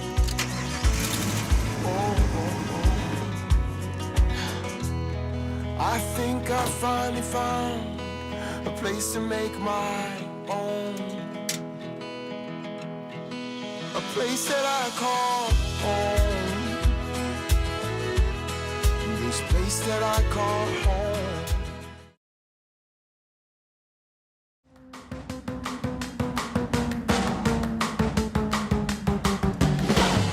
Cowboy State Daily show on a Tuesday, and waking up to breaking news this morning of the passing of Dick Cheney, former vice president, of course, 2 terms, and then former congressman from Wyoming. And we get former governor, Matt Mead, my favorite governor, and I'm not just saying that, Governor Mead. When you think about Wyoming politics or Wyoming names that carry significance, that carry weight of legacy, I think Simpson, Cheney, Mead, these are the giants of Wyoming. And don't turn red. I'm serious. 2-term governor, and I wouldn't have minded a third, but eventually you got to take a break.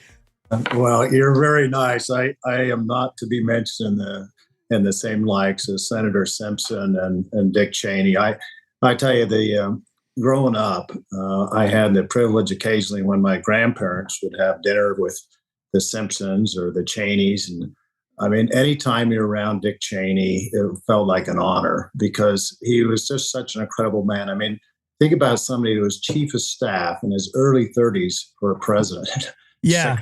Secretary of Defense, great congressman.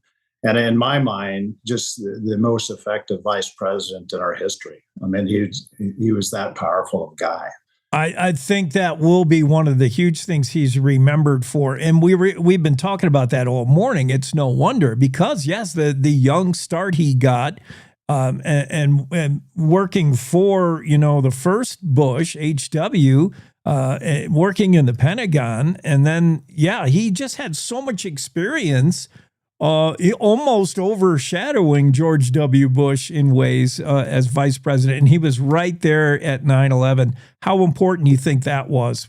Well, yeah, I think it should be mentioned. I mean, I first want to send my condolences to Lynn and Liz and Mary and their family. It's a sad day for Wyoming, a sad day for my family. But, 9/11, I just, my kids were so young when 9/11 happened. And I talked to them, I said, on that day, we lost about 3,000 lives. We lost historic structures. I mean, we were under attack. And what we needed was serious leadership, serious people. And, I still give great credit to President Bush and Vice President Cheney. I mean, when you listen to Cheney talk post 9/11, I mean, at all times, post 9/11, you knew we had a person that knew the facts, was serious, and was dedicated to protecting our country. I mean, you never doubted. I mean, people could agree or disagree with his, the decisions he's made, but he was not there for performance to look like he's doing something. He was there to actually do something, and he did it. Yeah, when he spoke, he exuded confidence, almost to the point like when he turned to you and talked to you, it was almost intimidating. He had a way of talking. He was just was he like that just at a dinner, a family dinner, Governor Meade? I don't know. Well, I had the privilege of hunting with him and fishing with him and tasting whiskey with him. And I would tell you there was something about him. If he told me that the sun rose in the west, I would I think it does. I mean, he had that gravitas to him that, he was, and not in an unfriendly way, but he was just a man of such substance and knowledge and care that when he spoke, we listened to him. I remember, before he was vice president, when he was in Congress or Secretary of Defense, when he was on a Sunday morning talk show, it was substance, it was weight, and you never doubted whether you agreed or not with him. This was a man who knew what he was talking about, and he was the real deal, a real cowboy. Yeah. We're talking to former Governor Matt Meade, the 32nd governor of the great state of Wyoming, 2011 to 2019. How did your orbit as governor intersect with Dick Cheney at that time? What was going on in those 8-9 years? Well, not too much, other than I asked him to be my. One fun thing is I asked him to be my partner at the one-shot antelope hunt. Oh.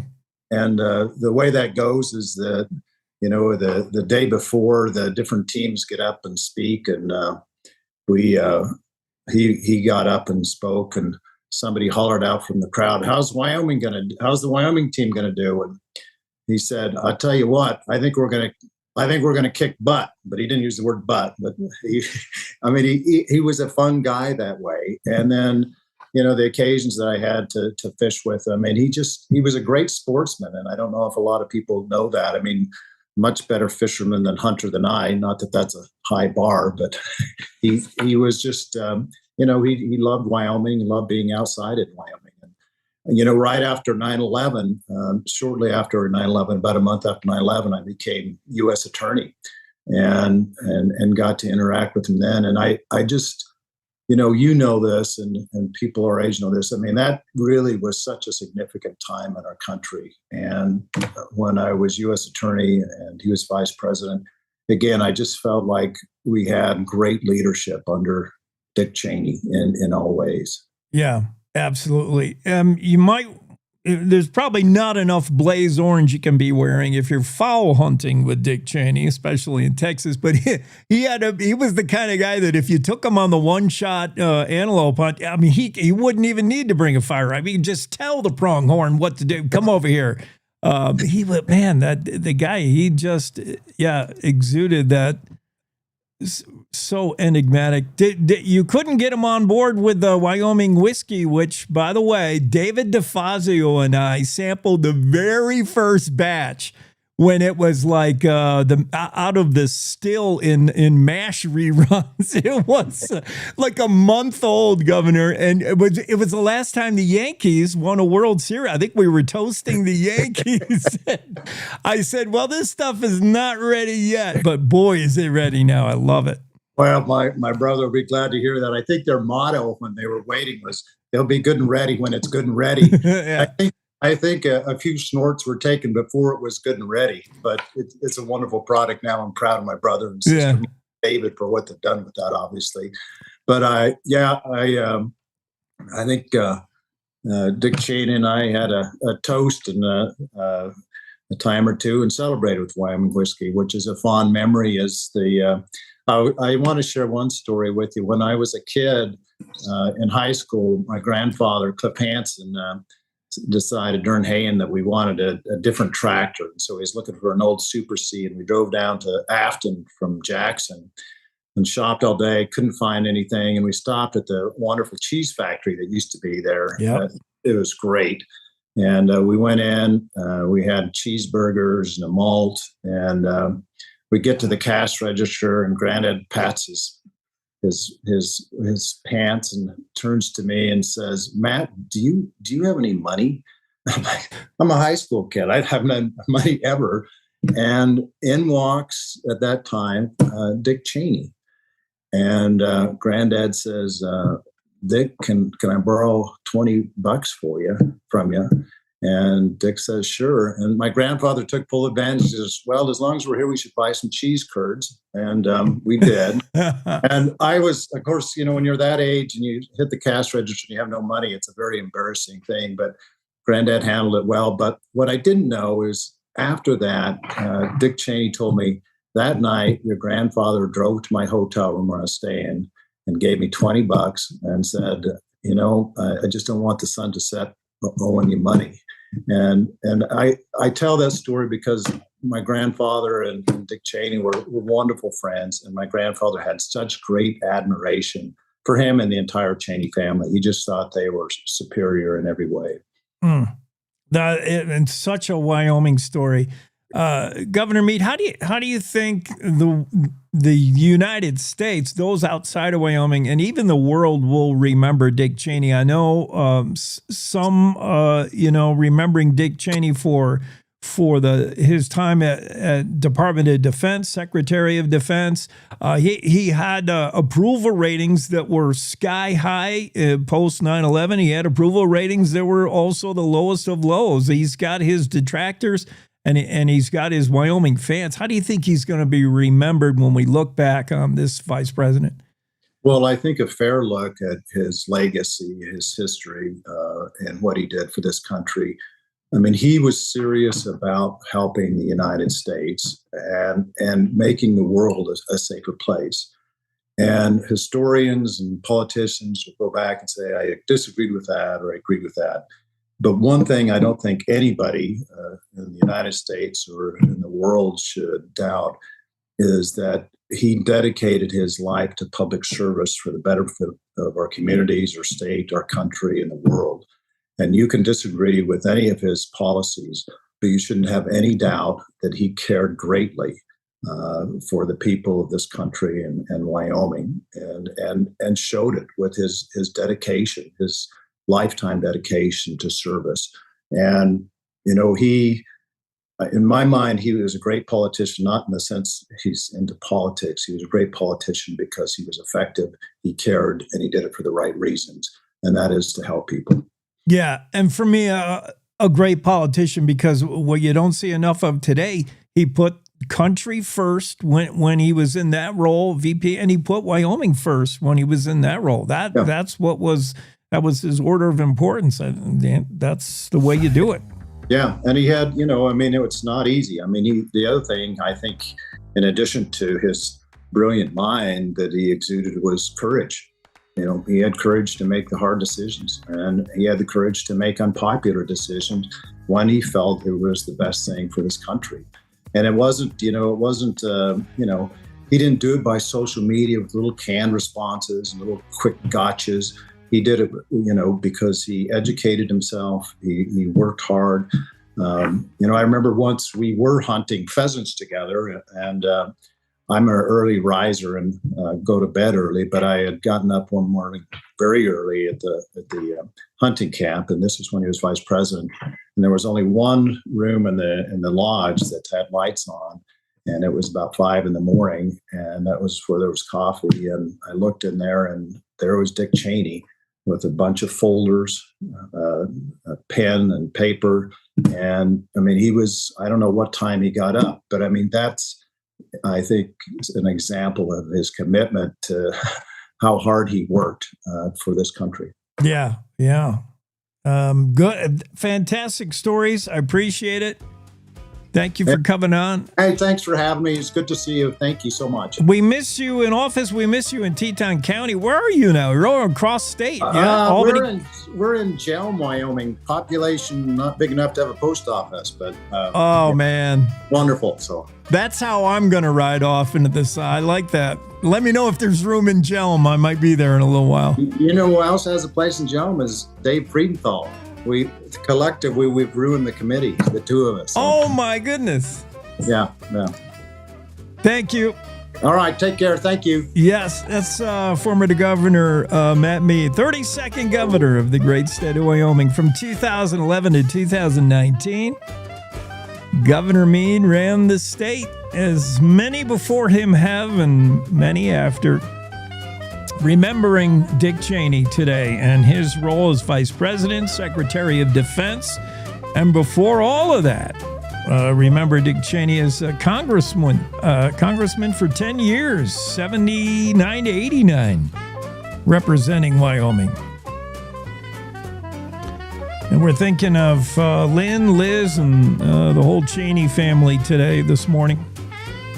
Cowboy State Daily Show continues with more remembrance of Dick Cheney. We'll have Bill Sniffen on, and Bill's got some uniquely Wyoming Cheney stories. He's already shared a couple. We'll dig in with some more right after this final break on the Cowboy State Daily Show. Coming right back. Wyoming is the cowboy state. From corner to corner, there are so many stories to be told, and more cowboys and cowgirls are turning to the Cowboy State Daily News team to keep them in touch with what's happening both locally and in other parts of Wyoming.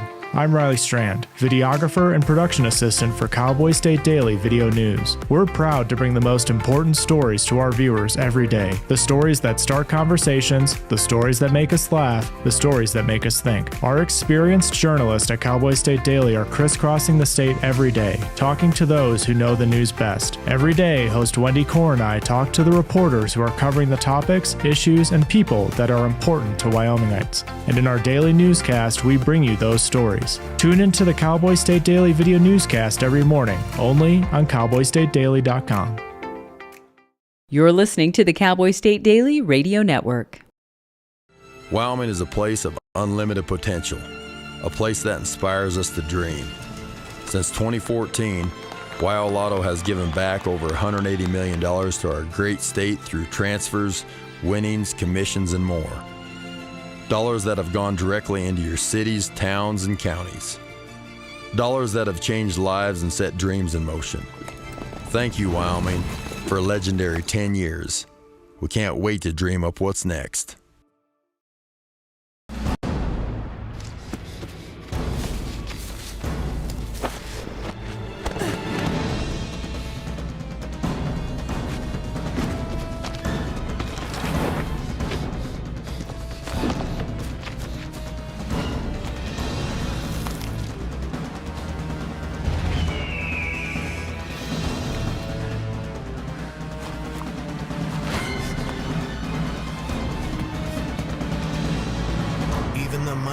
Might not see it coming.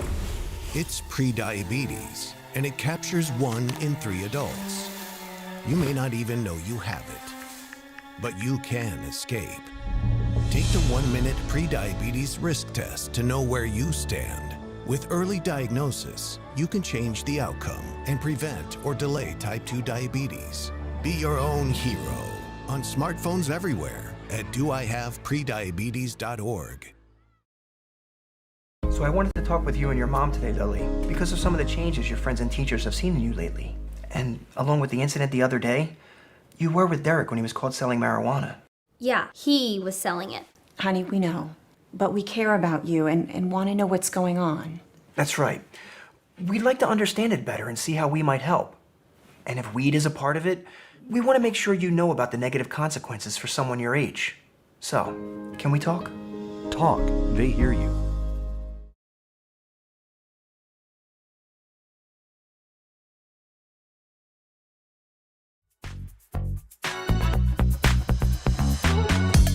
Cowboy State Daily Show with Jake and Bill. Bill Sniffin's on. Former Vice President Dick Cheney died last night.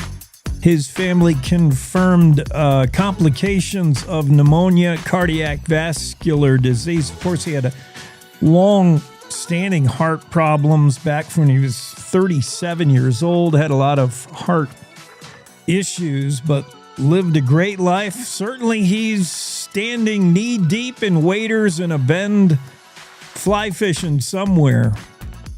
He loved fly fishing, too. Bill, you remember Dick Cheney, personal memory of Dick Cheney, you and him, and go back. Well, he was certainly a monumental figure in my 55 years in Wyoming, and I think that. But I really appreciated what Matt Mead said about courage. And there's a story back in 2018. I was at a Lincoln Day dinner up in Cody. About 250 people were there, and Dick Cheney was on stage, and his daughter Liz was interviewing him. And she asked him about 9/11. What happened? How did that go? And so I actually put that in a column, but Cheney was in the middle of something, and this burly Secret Service guy came, literally picked him up off the ground and hauled him away and took him down to the Situation Room. And of course, they thought a jet was flying towards Washington, D.C. for the White House. And of course, it was. It hit the Pentagon, that one. But there was another one headed there that was supposed to go to the White House. So, and President Bush was tied up down in Florida, and Transportation Secretary Norman Mineta told Cheney that they thought there was 4 to 6 planes hijacked. And Cheney said that he was told by Mineta that there was an airliner headed our way, and our fighters shoot it down. Cheney recalled, and he said, "I gave the order to shoot down that plane," he said. And I thought to myself, wow. I mean, and that plane was, I think, the famous Flight 93, that the passengers on that plane, I know the famous line the guy said, "Let's roll." Yeah. And a bunch of burly guys attacked the hijackers, and the plane crashed in Pennsylvania. But to me, that's the kind of courage that Cheney never wavered, never gave it he knew what he had to do. And that's just astonishing. Again, I think I said earlier that I always admired Cheney because he was he did what needed to be done at a time when most of us, I don't know if we could do that. It was he was the right guy at the right time, and thank God. And his decisions and his manner of expressing were very definitive. It's funny you mentioned courage.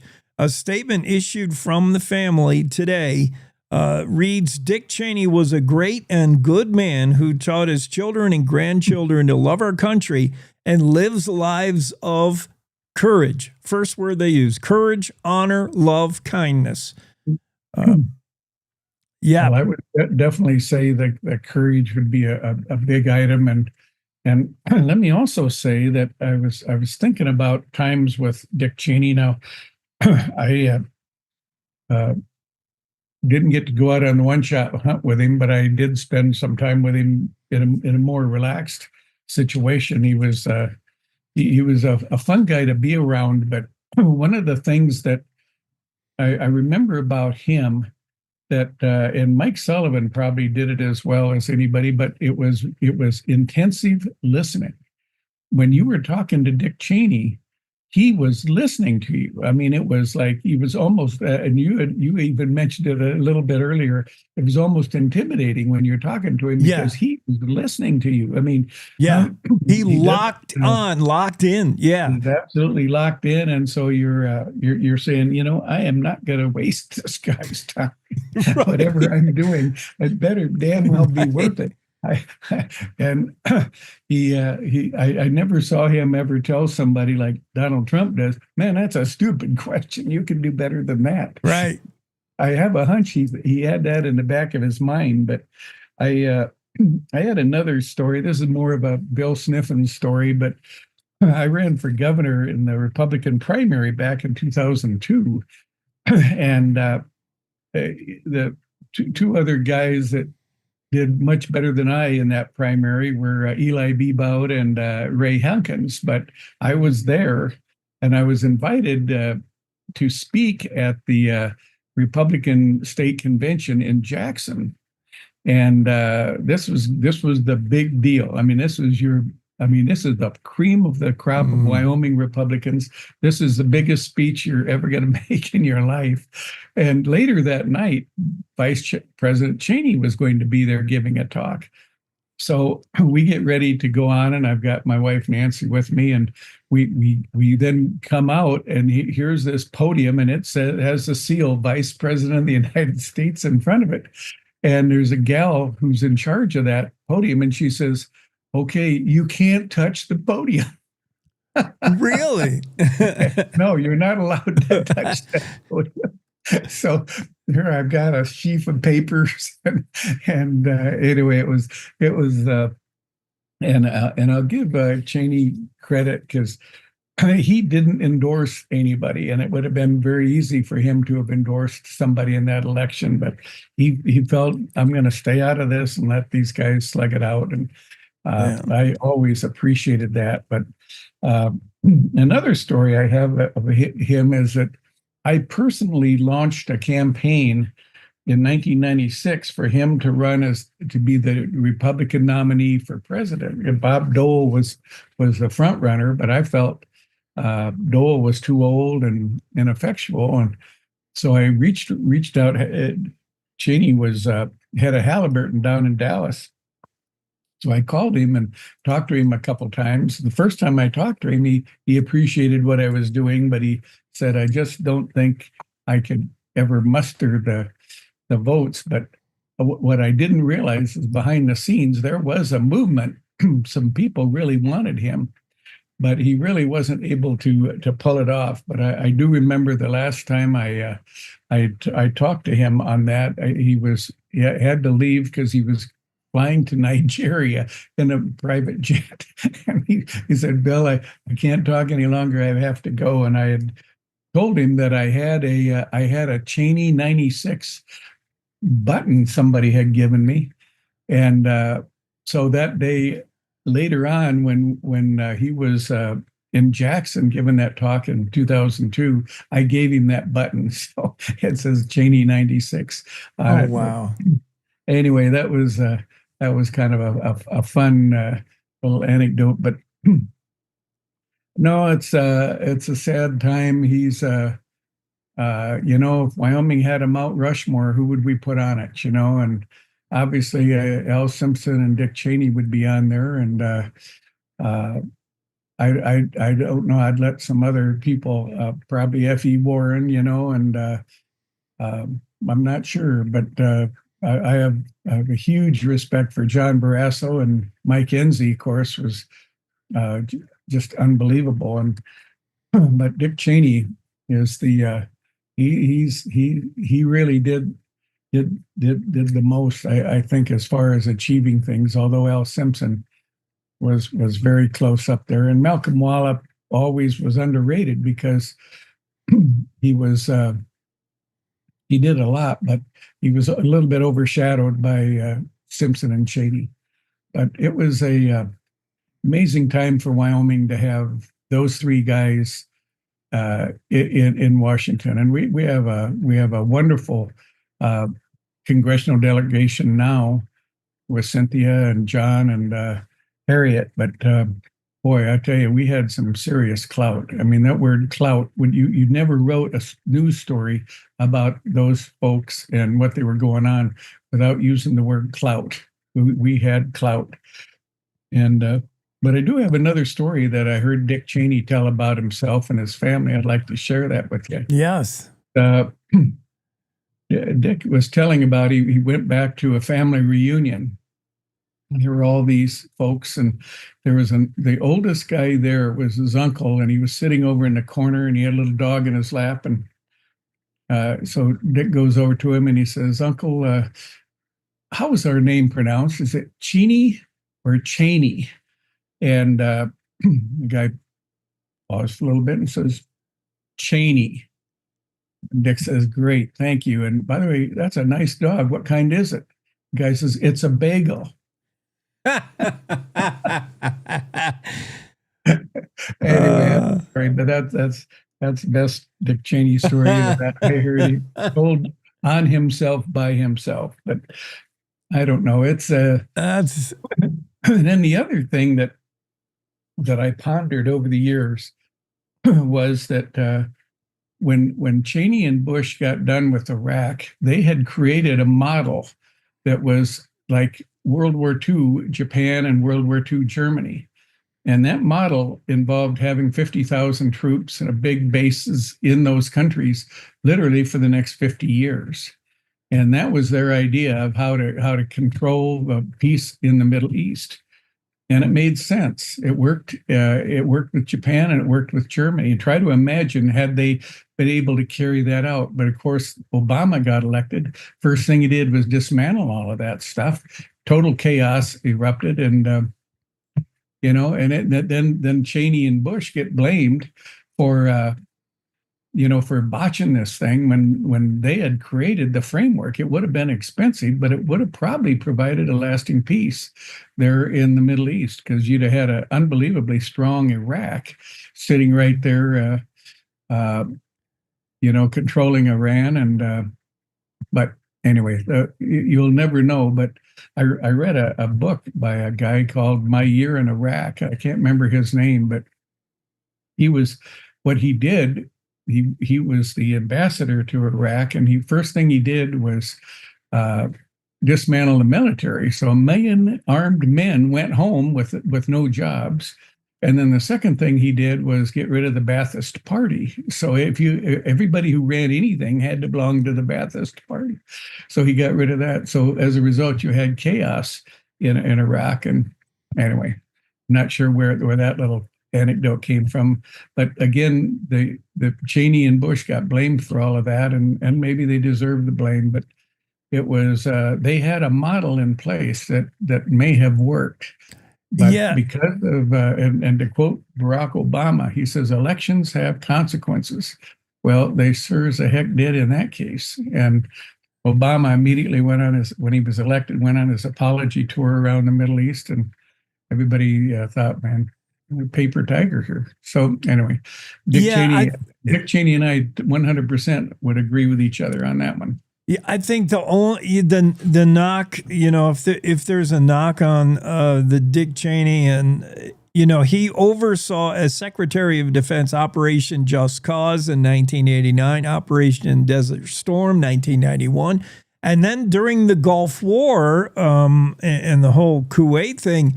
I thought Cheney may have been later, after 9/11, applying the same reasoning in the Middle East when he went after Saddam. Was it just a blood justice going in after Saddam Hussein? Was it worth it? And he gets a lot of criticism for that, he and Bush. But here's what Cheney had to say about the Gulf War. He said, "We were always going to have to be involved in the Middle East." He said, "It's part of our national character. We'd like to have these problems nice and neatly wrapped up, put a ribbon on it, but you deploy a force, you win a war, and the problem goes away." He said, "That doesn't work in the Middle East. It never has, and it likely won't in my lifetime." So he had been the guy with conflict in the Middle East. He understood what it took to win something. And I don't know, I think he was just applying those same things he learned in Iraq after 9/11. Whether, it didn't turn out, and it still hasn't turned out, but. Well, he was, I remember that I was disappointed in how everything occurred over there, like everybody else. And then I went in and did a little research, and I discovered this allegedly the World War II model, which had worked well when the quotes you just quoted follow that up. Exactly. That's exactly what was going on, and that was the plan, and it was a good plan. But elections have consequences, as Barack Obama says. So anyway, there you have it. But I also have to think that the legacy of Liz Cheney served our state well until she got completely off her rocker on the Trump thing. But the Cheney family, this state owes a Cheney family unbelievable, huge amount of debt and credit, and I salute the Cheney family today. Yeah, and remembering Dick Cheney today. And the statement from the family, by the way, finishes up, "We are blessed beyond measure to have loved and been loved by this noble giant of a man." That's the statement of the Cheney family. Cheney, however you want to say it. We're missing Dick Cheney this morning. Bill, thanks for being on, sharing that with us. Thank you. Yeah. Have a great Tuesday. Election Day Tuesday, November 4th, by the way. And that's going to wrap it up for us. Hopefully you enjoying the show on X, YouTube, Facebook, or on the homepage, the homepage URL at cowboystatedaily.com. We're syndicated around the state on radio stations, only the select finest radio stations around the state, and then run it back on demand when you're ready, wherever you listen to and download your favorite podcast for a Tuesday edition of the Cowboy State Daily Show. That'll do it for us. Everybody have a great day. Good morning. This is the Cowboy State Daily Morning Show with Jake. The new way Wyoming wakes up.